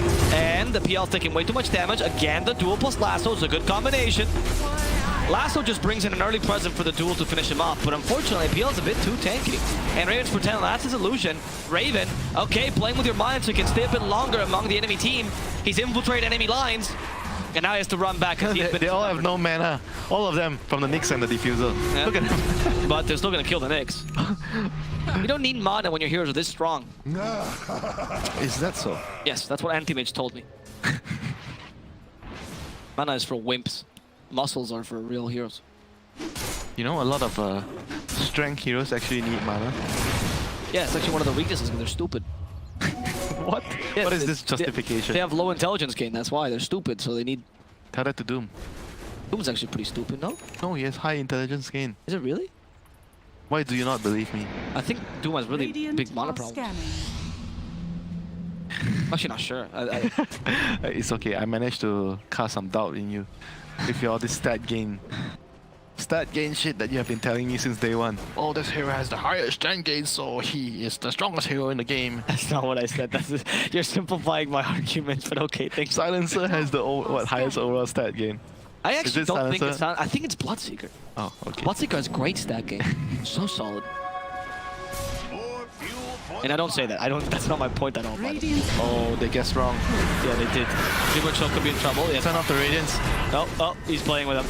He's playing with him. The Rock. Trying to confuse him. Rock is available, as you mentioned. Beautiful Rock. And actually, Spec is a Havoc-Hammer, which pushed him away. And now they are forced to TP. OD's like, I'm out of here. I don't want to fight this anymore. Raven, it's your job to be the carry now. Follow this other king. Let's see if it's going to work out, because Raven's kind of been left alone. He does manage to get a kill for now on Kescute. They don't really know which one's the real one. Raven's a bit too confusing. And the Echo Slam finally stopping him, and they duel the right Raven. And with this, Raven is going to go down 120 seconds without him. This is most likely going to be the GG as the Venge falls in his footsteps. So this Cuckoo and Zephyr will be the last to die in this engagement. Smacking him. Slamming. I mean, that's the fun part for the supports when the game is over. You get to troll. I guess that's fun also for the cause. And the game, you know the game is over, you get to do fun stuff. For support, you tell me that the whole game is suffering. Yeah. And when it's over, you finally get to enjoy yourself. Alright, noted. That's what you think. Hide? Oh. Okay, Zephyr. Actually, I mean, I don't know what I'm hyping this, to be honest. I don't think this game can really go further. But at the PL for 70 seconds, I don't know what you're planning on doing, really. The Radiant The Geek is just talking about the game right now, right? It must be. They know they can't win. Tower is under attack. Maybe they still want to try. I mean, with PL, it's not impossible. It just seems like you need a miracle for this to work. Oh my god, Mikoto is so on point with everything. I think in a Mikoto versus Carl scoreboard, Mikoto 1, Carl 0. Yeah, 1-0. Well, a sign of a good team is not when they're winning, it's how they are going to stand up when they're down. That's true. How do you deal with losses? Everyone can deal with a win. Yes, that is true. Dealing with a win is easy. Winning hides the problem, you know, one of my fans says. Mr. Charlie Young, winning hides a lot of problems.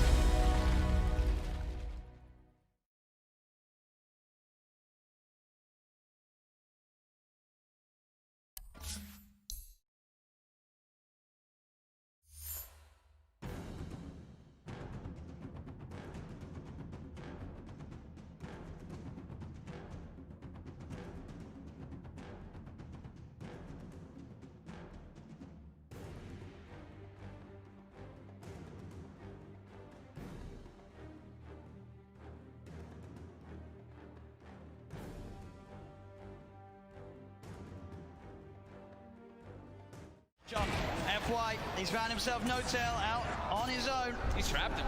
There's No-Tail. Is he going to get any sort of backup? No, there's 3 still dead on OG.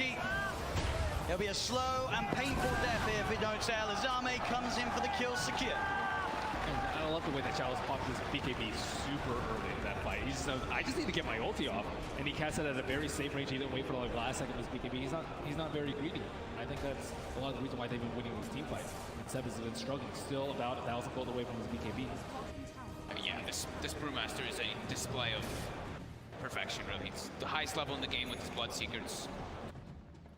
And doing a ton of damage. It's one of the most damage in the game as an offlaner. Now has full Shiva, so even more ways. He's pretty much itemized entirely just to be like, Ana, I'm ruining your game. I've got Radiance, I've got Shivas. You're going to struggle so much in these fights as Phantom Lancer. Eric's did his best to keep Ana alive, and but Ana wasn't able to do damage because he was ruptured. He wasn't that low on HP, but still can't run around. Seb. Oh, I'm as good ninjas here. Got to be careful who shows up top. Indeed, Jerax. He's going out on his own. He doesn't expect Zame to have this invis route. Zame will show himself. Jerax goes across, but Somnus is there. Somnus is not messing without rupturing. No mercy. They're feeling very confident now at this point, getting these very advantageous team fights as well as getting kills on the split push too. Thompson though, will find X-Nova. Seb in as well. Between the two of them, they'll take down the support edge. FY's going to come in though. He hasn't got anyone else with him at the moment. It is just FY, so just playing around with Seb. He has no help around at all, and he's still just making Seb's life miserable. He is toying with him. He's just making him not be able to come back. Look, they're already starting to rotate this Brewmaster and Bloodseeker too, and FY, he's ready to look for Seb. Seb's got to get out. Oh, Seb. As indeed FY, the patience keeping that control on Seb, buying time for Chalice to come in. Ana is going to look towards the Tusk. Chalice is now there, does have Primal Split available if he wants to look to take this fight. Somnus coming in as well. As Ana, Seb look to hide in the trees. Can they get out of it? Ana's got a TP available. He's into the trees, he's going to show himself in the lane though.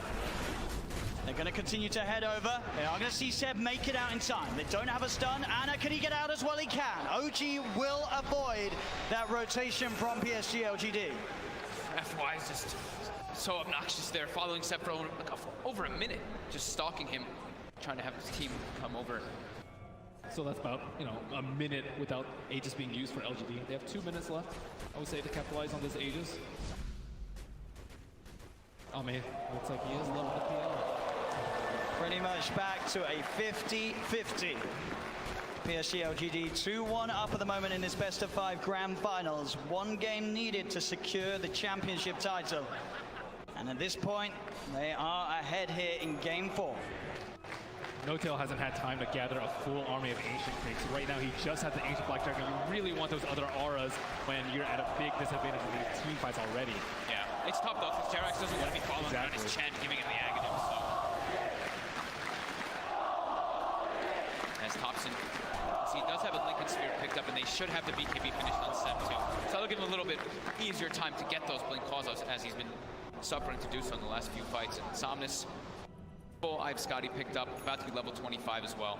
Yeah, they just need a couple more minutes on the side of OG before they're ready to fight. Wait for the age to expire. Seb, he's in. Gets the call. The character's going to get FY. There with the snowball save. He's going to be fine, and now they turn to look towards the axe. The taunt's going to be out. Seb goes for the TP. They've got the stun to cancel them.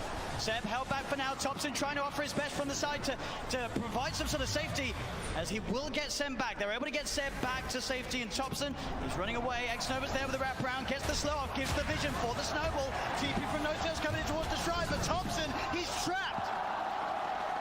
That's twice in the series that X-Nova just comes out of nowhere. Like, he's just on a warding expedition, then he just ends up wrapping behind these people constantly. Perfect time. Perfect timing, and has the Senton creep to boot. And look at these deep wards that he's placed during that time that he was running around doing so. He now has full vision of OG. Yeah, he sees Ana farming these Ancients right now. Oh, Ana. FY just giving so much information for the team. He's got eyes on him. Get the punch on the wrong target, but the snowball pass will catch Ana. Ana, he's in trouble. The blood bright silence connects. He's got the man to back up in a second, but can he really play his way out of this one? He cannot. Ana down for a minute and a half. Just having all this vision. I mean, X-Nova throughout this whole tournament has had the best vision in every situation, even when you wouldn't expect it. You're just like, oh, they're fighting on the left side. They're not going to have vision over here. But no, X-Nova always seems to have those prepared in every situation. And he has some incredible foresight to be able to have these wards that just lead to really clutch pickoffs. And Axe has not spent his money on BKB. He has the money, but he might be looking to save for buyback. We'll see if any of the buybacks do get forced out. Thompson's still dead for 15. Ideally, he doesn't buy back it. They may have to buy back on Ana. He's gone for 50 seconds. The split coming out from Chalice. He's ready to push in, look for the stun on No-Tail to hold back the Chen. As the mid-racks are exposed, PSG LGD, 40 minutes in, able to open into the base and clean out this mid lane of racks. Still Ana holding on to that buyback. And they're going to keep going here. They really want to force this PL to come back here. Stun onto Thompson. He will blink dodge it. But another tier 3 tower falling incredibly fast. They really don't want to use it. Seb jumps in, gets the call onto FY. There's the buyback. The Cataclysm isn't enough to do anything. It isn't. PSG LGD still fighting strong. Thompson getting focused by Somnus. Seb taken down by Arme. The triple buybacks now out as Ana in trouble. He's pulled back for this one. The deafening blast onto the three of them. Knocks them back, but Ana gets focused. Seb! He's in with the call. He has the control onto the morphing Somnus. Now being chased by Thompson. Blinks in with the cold snap. The PL army's on top of it. They get Somnus too. As OG, they have to expend 3 buybacks, but they hold on to the top racks. Somnus now down for 2 minutes. No buyback available on this Bloodseeker. Yeah, he's 400 gold short of it. It's up in about 8 seconds. OG, they have to make so much happen here. They have to push out all their lanes. 2 of the side lanes are already going, but I think trying to get some kills here, like on FY here, would be very ideal. I mean, look how close to Brew is at 25. So close. With that primal split cooldown. Oh, Thompson, he sees it FY. He's used the snowball, he turns with the combo FY with the self-fuels, but OG, they've surrounded him. Seb jumps in with the call, the blade mail, FY's gone. Instant buyback from FY. Still that scary time for LGD. 75 seconds without Somnus. OG have the full 5-man pushing in all 3 lanes at the same time as they approach LGD's base. I don't even know if I give a head for this team fight. The LGD are been gold, but no blood take over 60 seconds. This could be disastrous. He's got a full BKB on Seb as well. Chalice really wants to hit level 25 before he pops that primal split. So close. Just got to be careful, Seb. Looking for that blink initiation. Chalice is stepping back. They give him the tome. He needed like 5 experience, and they gave him the tome just to make sure that he gets it anyway. Just playing as safe as possible here. Looks like OG don't feel that the window is big enough for them to push in whilst this Bloodseeker's still dead. They'll back away. They can't count. They bought back 3 heroes. They weren't able to get any T3s, and there's no Roshan up yet. Big Daddy No-Tail's praying for a Roche right now so they can get that refresher, but it's not going to be up. And maybe we'll dodge a bullet. At least they got a good amount of economy off that, right? It was up to a 15k gold advantage, and they chunked it down to 7, same thing with experience. So they did get quite a lot out of that one, but they ideally wanted to get at least one of those sets of racks to get some momentum pushing in with those 3 buybacks used. Absolutely, it is this really scary moment of the game now for OG. We're about 5-6 minutes still without those buybacks available. If PSG LGD can find that one team fight, it could be the team fight to win TI. in this window of time that they now have presented to themselves. Ana's gone full in for that butterfly too. As they pick up also an Aeon disc on Jeremy, so protected in O. DD did spawn, however, was killed. It's also pretty scary for Maybe right now. He only has a 5-second BKB, and he does a lot of damage and will get wrecked by the X-Blade Mail Call if he finds him, especially with his BKB now. There's not that many ways to stop him. It's just all about FY and Chalice, right? Just either saving or just getting into the midst of the fights and not allowing OG to get the picks. And the smoke, it's going to be dispelled. Let's get dispelled.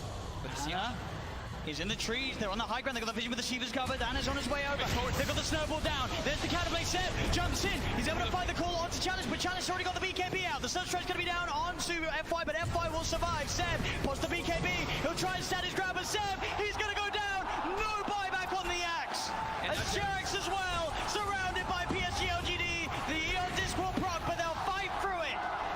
He has to buy back immediately. Look at these creep track by these Force Spirits.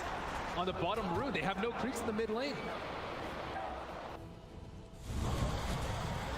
Sienna still holding on to that buyback on Jerax. But as Ben said, the creeps aren't here. It's backdoor.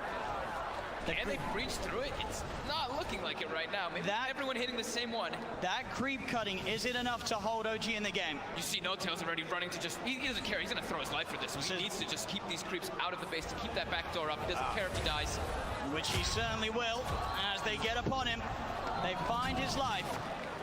1 minute now without No Tail and without Seb. Topson, Anna, and Jerax. The only 3 heroes that can offer their defense during this final minute, this final stand. Jerax is really trying to hold on to his buyback. As Chalice split of course up once again. They're finishing off this second set of rags. He's got the Cyclone holding Anna up in the skies. As this Rax on the top lane will fall, the melee Rax gone. PSG LGD playing this carefully. As they'll go down towards the bottom as well. Arme, doppelgangers, he's losing a fair bit of mana into the PL. Still able to shift back into their Morphling if needs be. As OG, they will lose that top Rax, but they won't lose the game. PSG LGD are playing it safe. They know how close they are to victory, and they will not throw it away. And they know that the Roche is probably respawning pretty soon, and it actually is up, so that is that refresher shard. They already have pretty much infinite primal splits up anyway, but they feel very confident here. They weren't able to de-ward that ward in the mid lane, so it looks like they are going for a Roche fake out. Check. Anna is on top of X-Nova. The Ghost Step's going to be the set. He's in. The call, the EMP, the counter, and FY is in. He's able to get the save off in time to keep this man alive. But he's got it up. Chalice is down. Buyback from X-Nova and Chalice. FY with the Invis. Somnus looking to get involved. Pots the BKB to get over the ice wall. They get on top of Seb. Seb's in trouble. Seb's gone. The axe down once again for 90 seconds. As now FY giving them the vision, but they see him.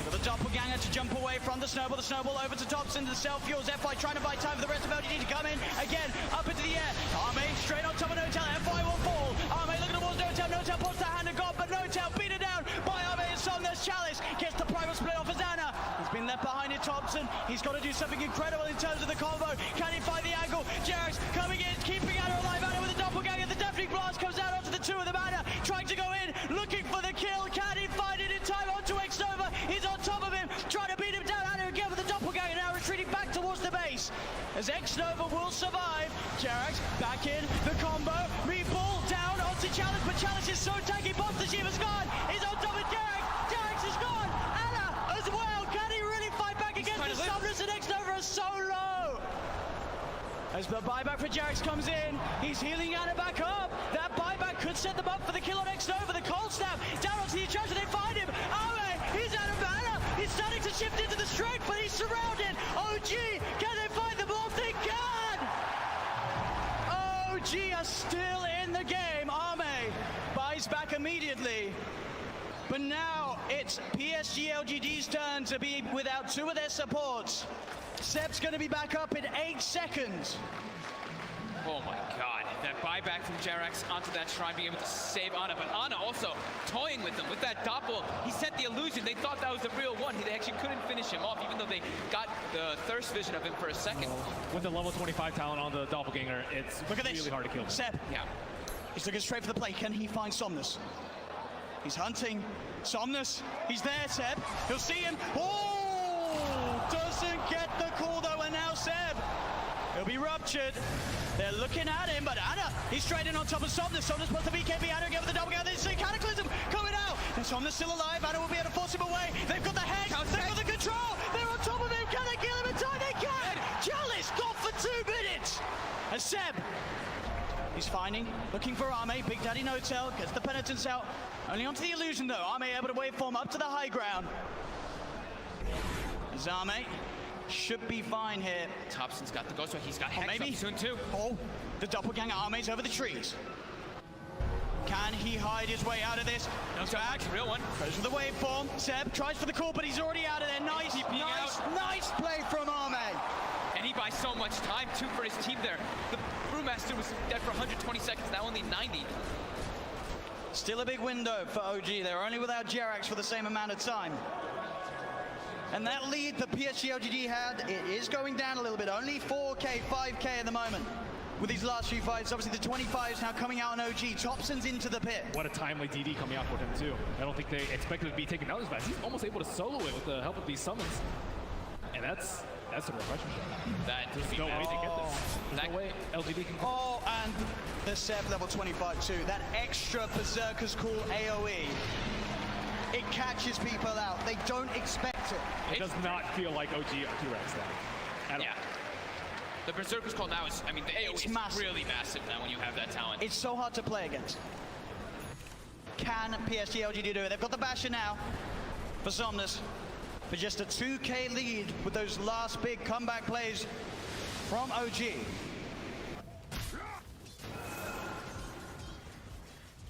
Still 30 seconds Radiant without Chalice. team back. Double Hex coming out now. Thompson and these 5-second BKBs. Yeah, I mean, they were crushing with them. Why? Being spotted out. Got the vision. They're on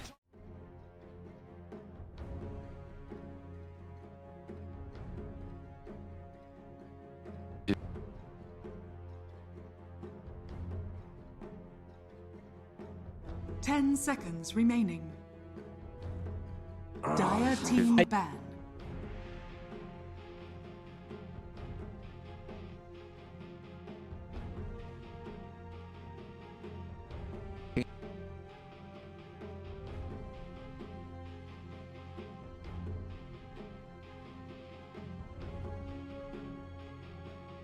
As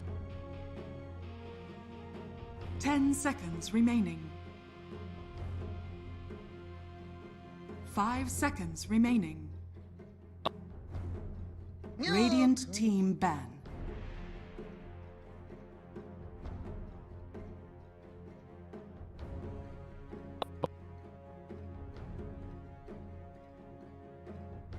Dire team ban. Radiant team ban.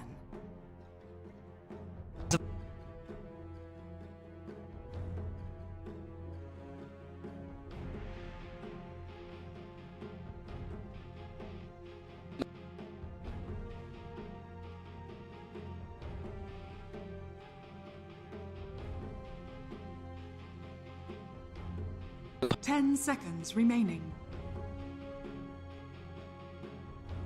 5 seconds remaining. Pick.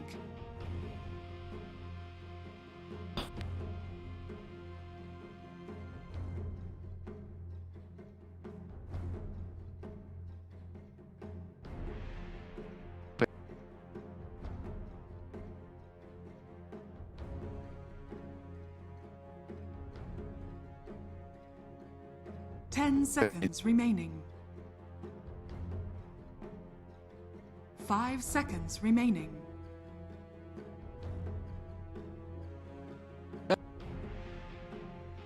Radiant team pick. Bad Rider!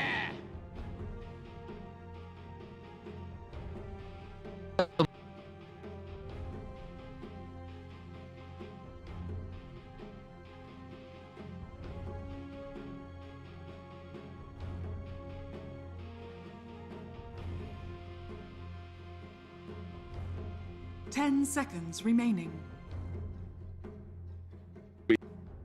5 seconds remaining. Radiant team pick.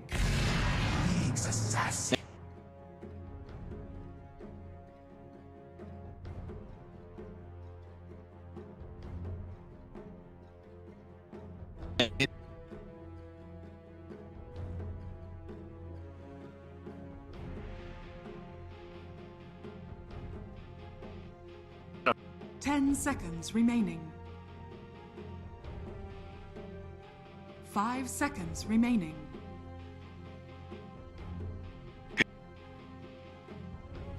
Dire team pick. Queen of Pain.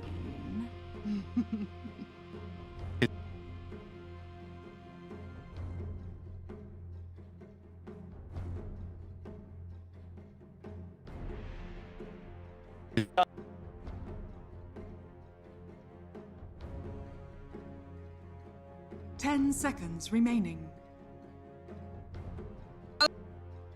5 seconds remaining.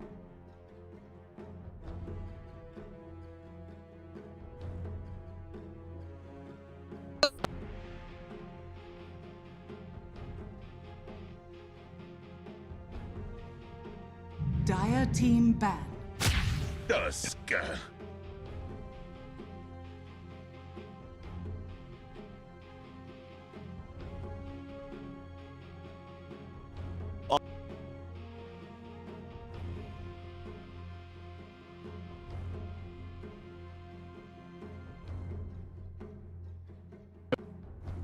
10 seconds remaining. 5 seconds remaining. Radiant team ban.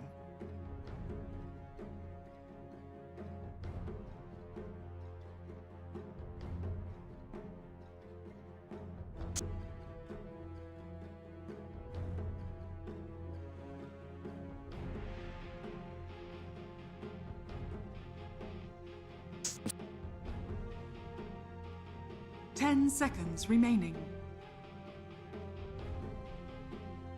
5 seconds remaining.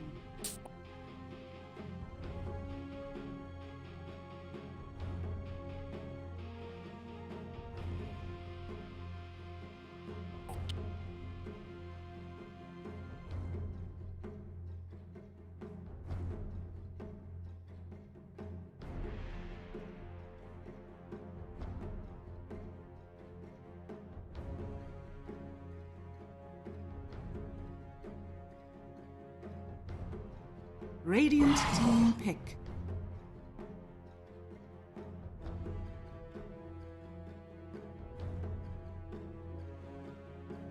Yep.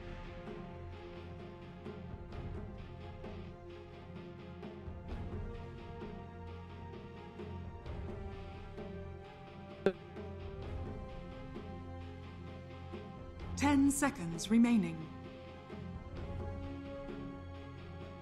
5 seconds remaining.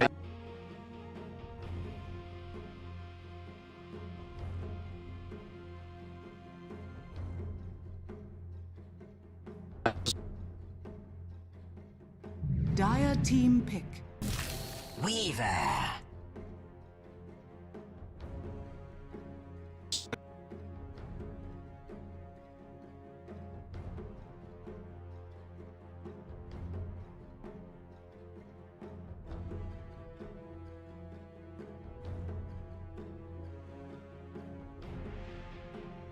10 seconds remaining. 5 seconds remaining.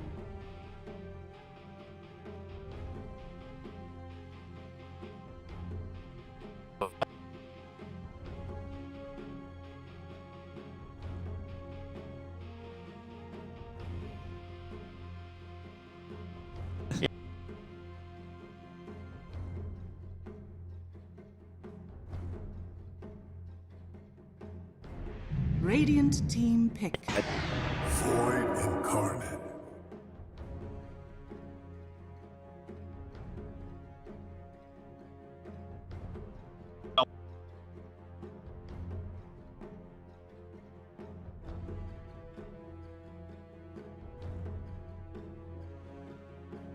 Yep.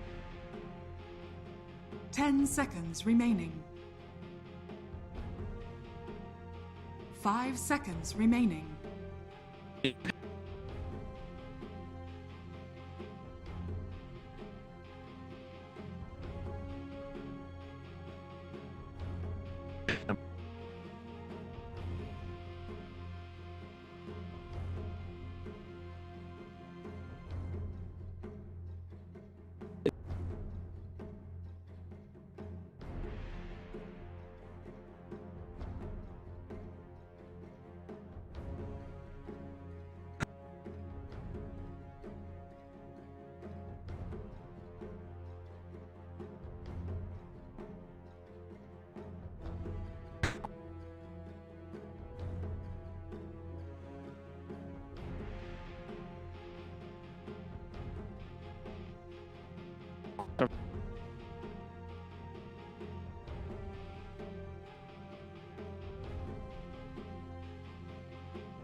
Dire team pick. Enigma.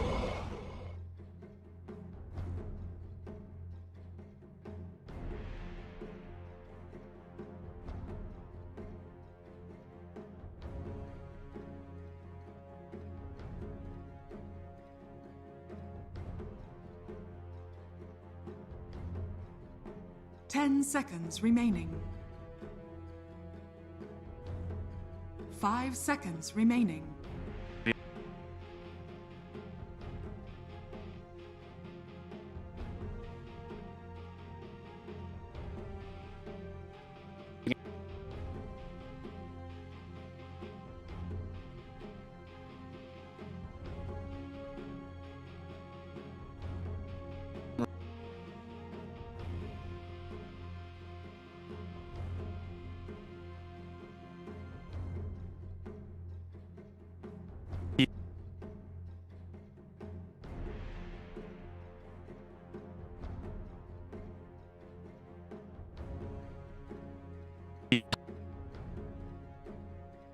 Radiant team ban. Spectre.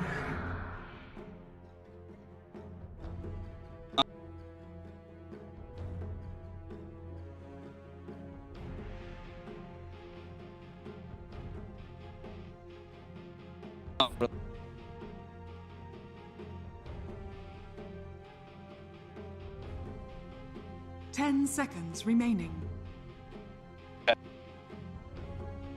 5 seconds remaining.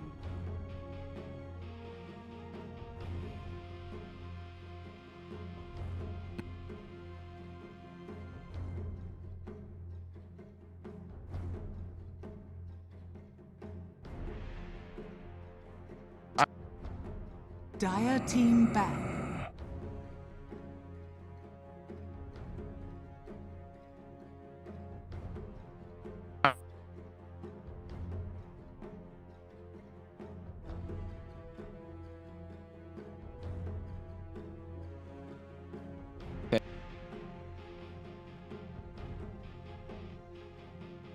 Ten seconds remaining. 5 seconds remaining.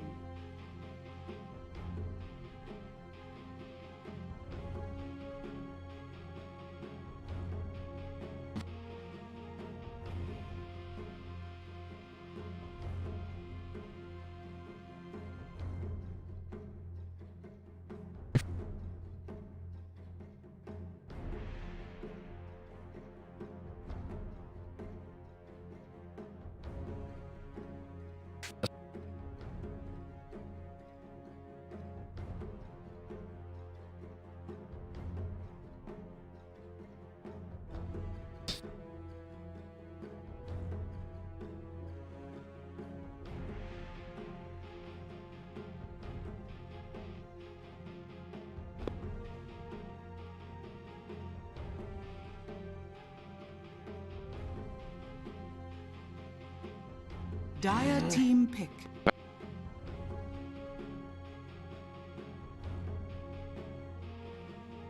Radiant team pick.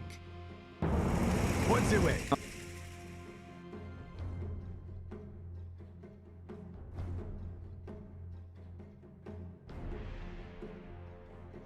Okay.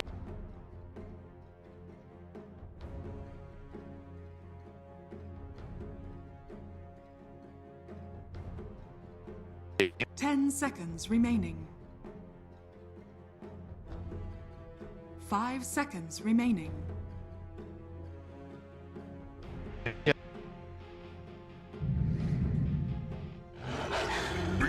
Choose your hero.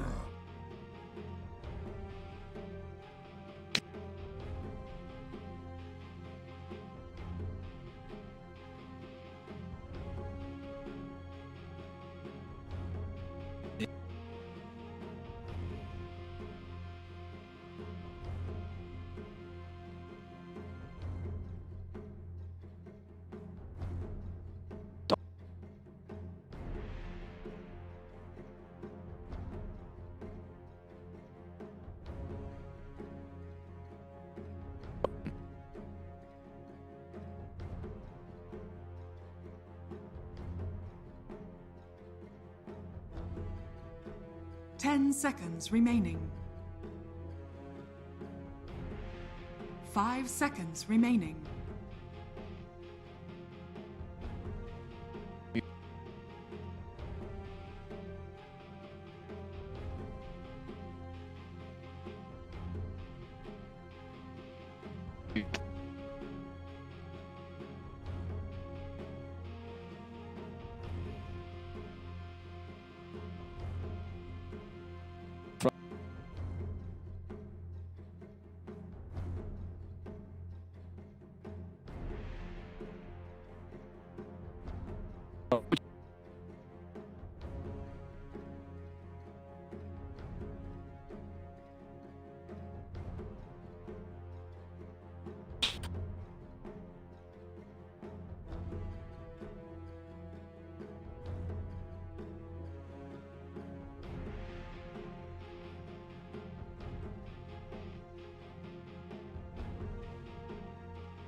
Nice.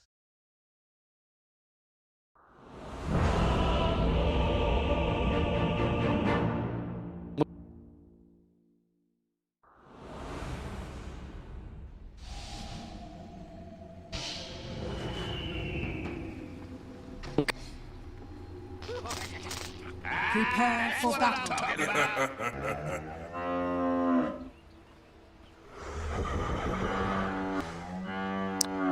Where you're watching, that's how it's done.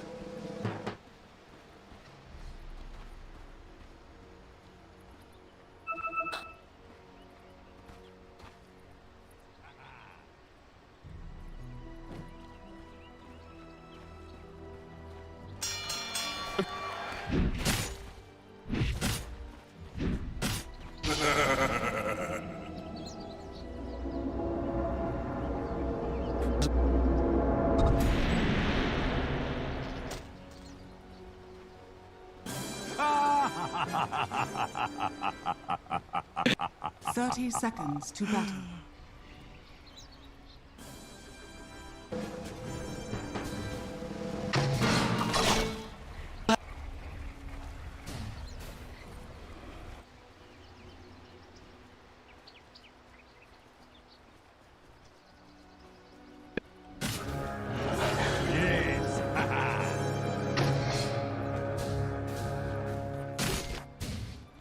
The battle begins.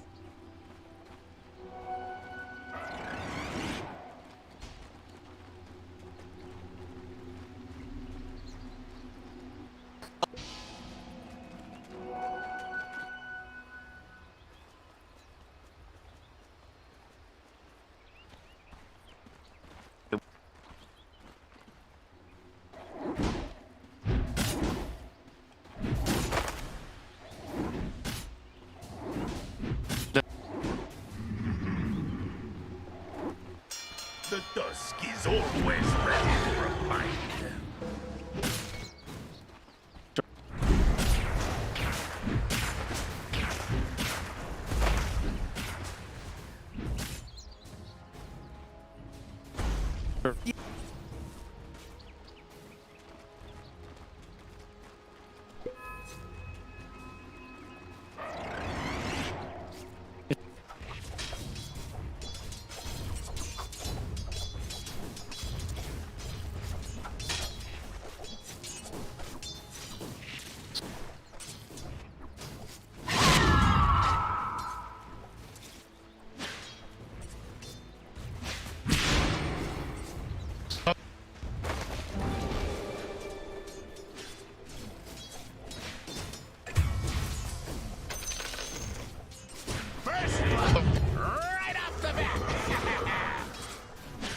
Radiant's bottom tower is under attack.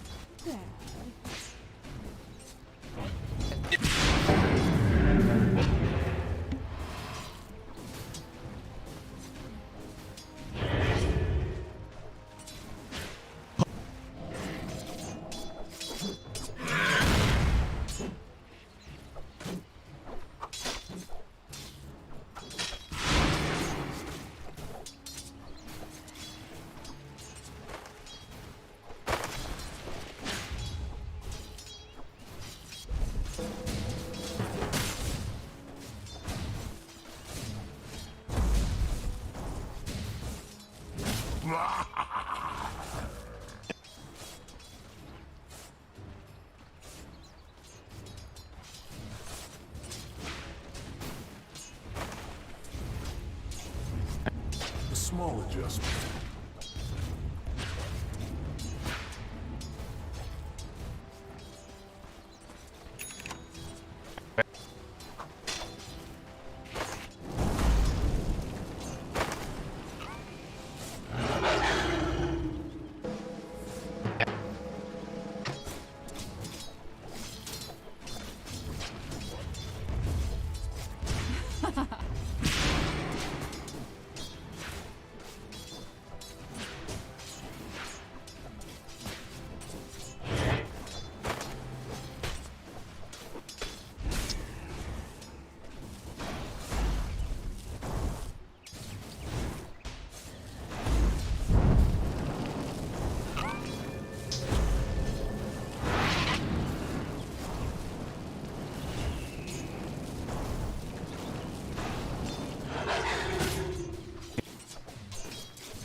Denied.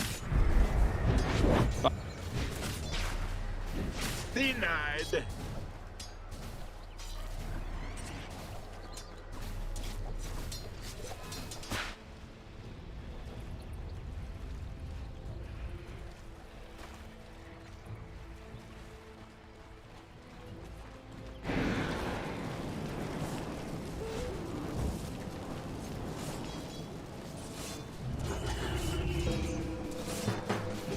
Marked my territory.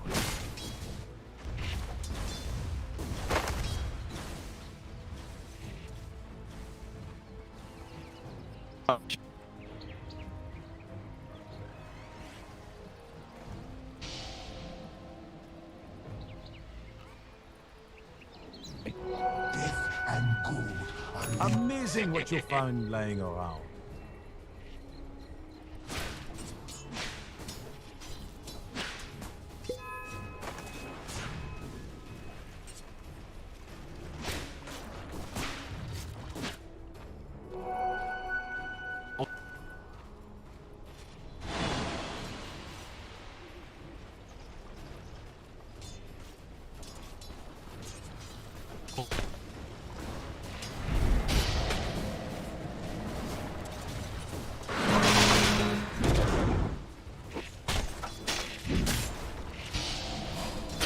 Radiant's bottom tower is under attack.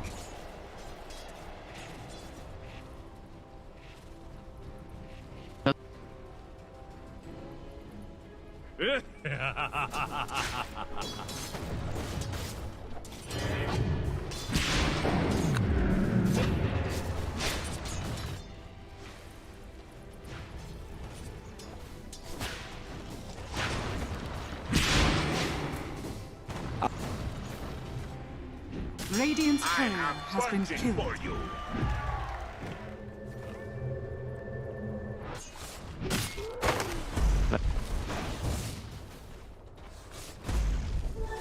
Twice the measure of power. Radiant structures are fortified.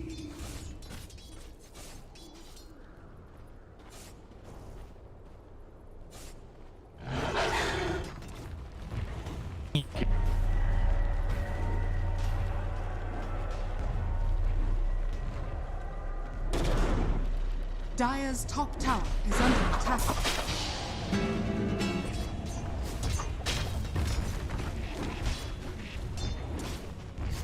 Thanks. Dire's top tower is under attack.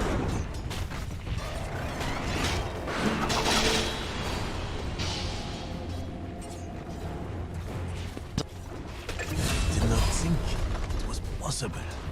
Dire's structures are fortified. Dire's top tower is under attack.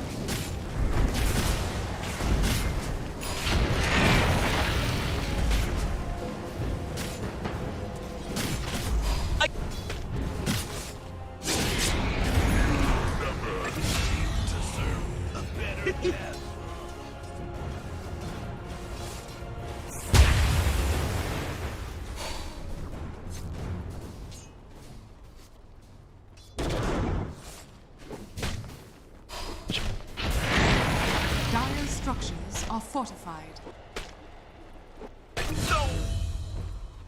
Hear my thoughts, dead one.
Radiant's bottom tower is under attack.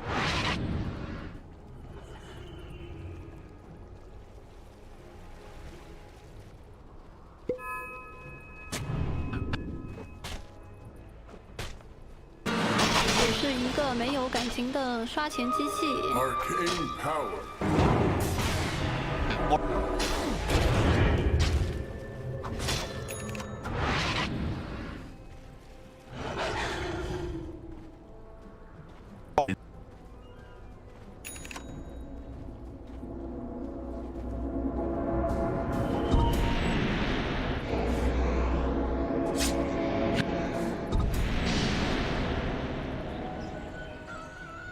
Precious bounty. Got it. Invisibility. Worthy tribute.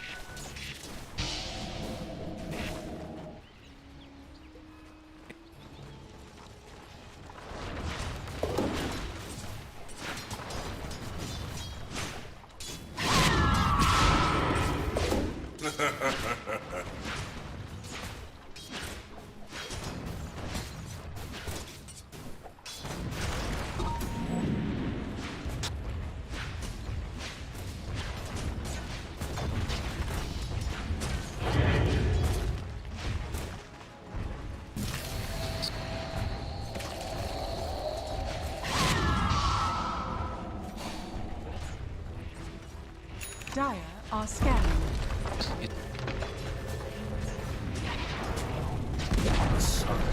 Dire's middle tower has been denied.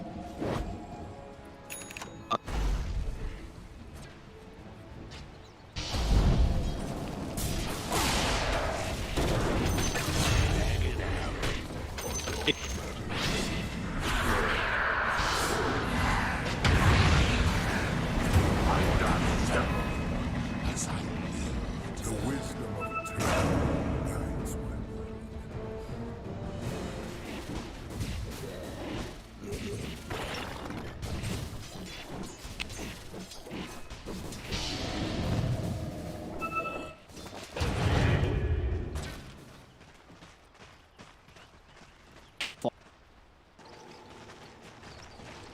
Dire's top tower is under attack. Dire's structures are fortified.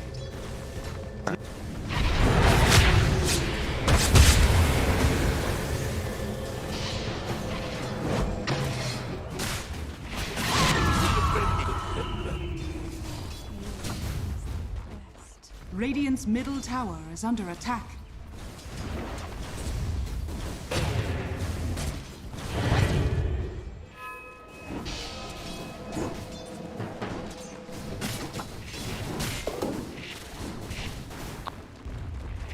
Dire's bottom tower is under attack. To restore the void within. Dire's bottom tower has fallen.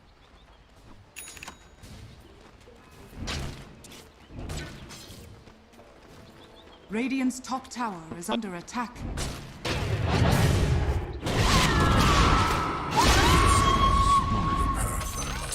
Radiant's middle tower is under attack.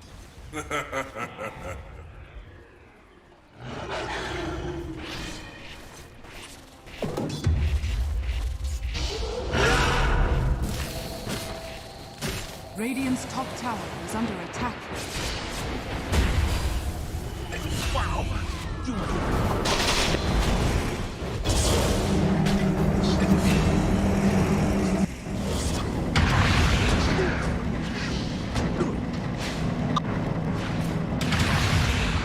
Dire's middle tower is under attack.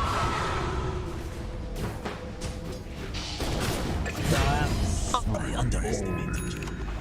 So vulnerable. Radiant's bottom tower is under attack. Tranquilly.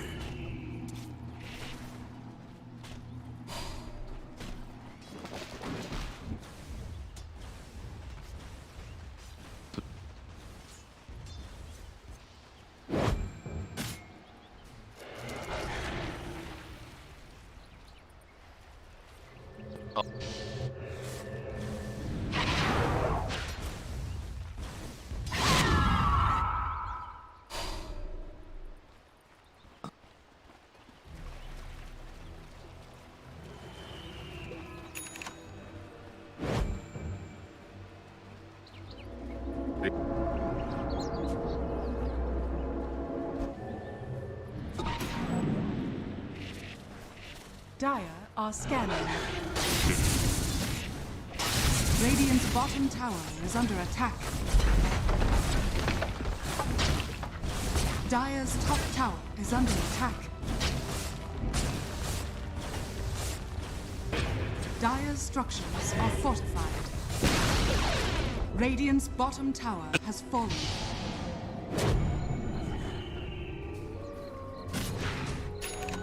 A golden thread. Fit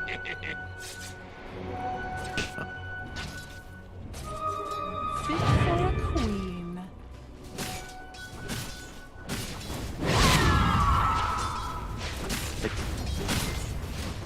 Dire's top tower is under attack. Radiant are scanning.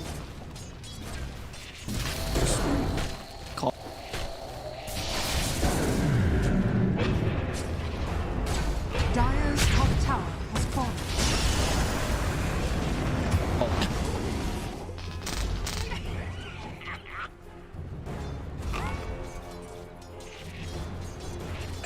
Don't believe it. Your spawn.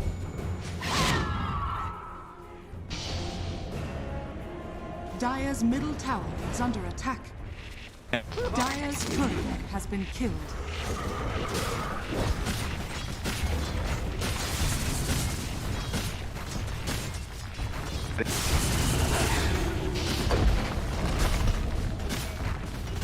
Dire's middle tower is under attack. Radiant's bottom tower is under attack.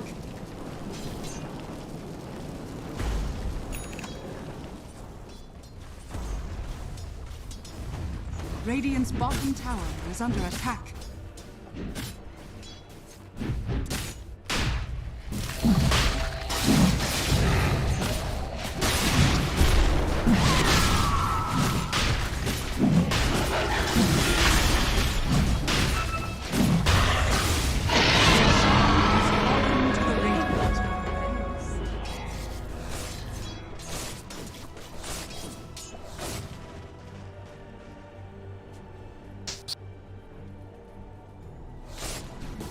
Radiant's bottom tower is under attack.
Dire's middle tower is under attack. Dire's courier has been killed.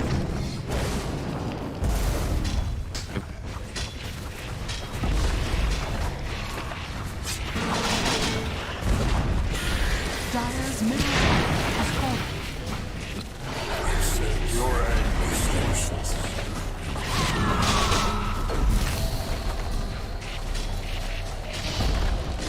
Dire's middle barracks has fallen.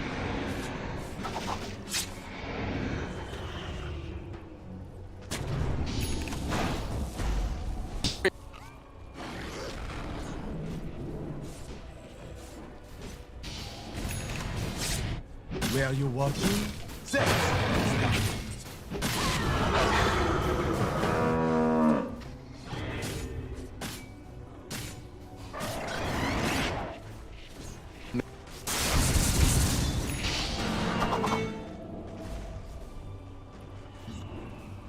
Dire's bottom tower is under attack.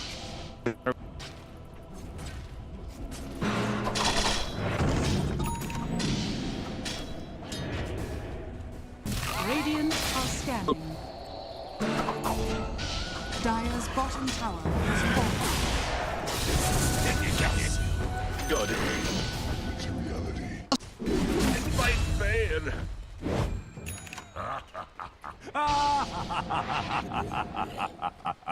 Oh boy.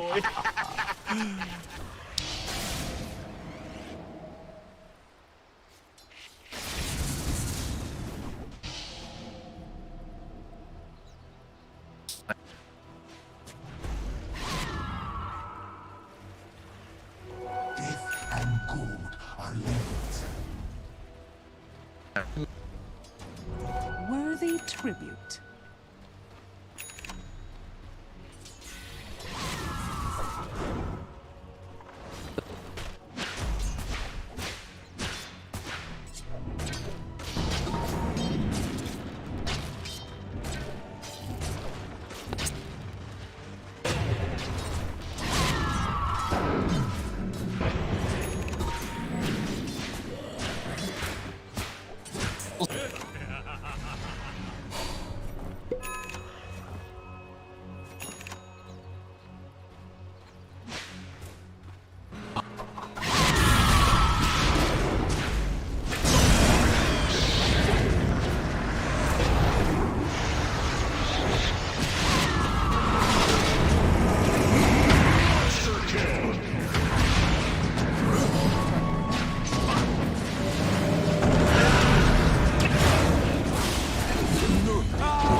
Dire's bottom tower is under attack.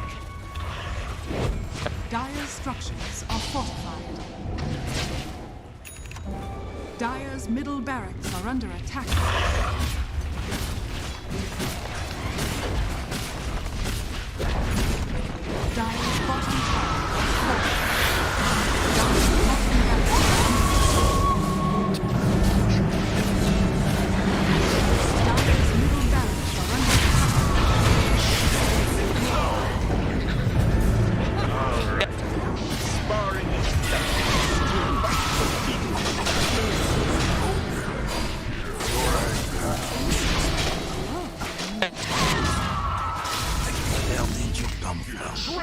Dire's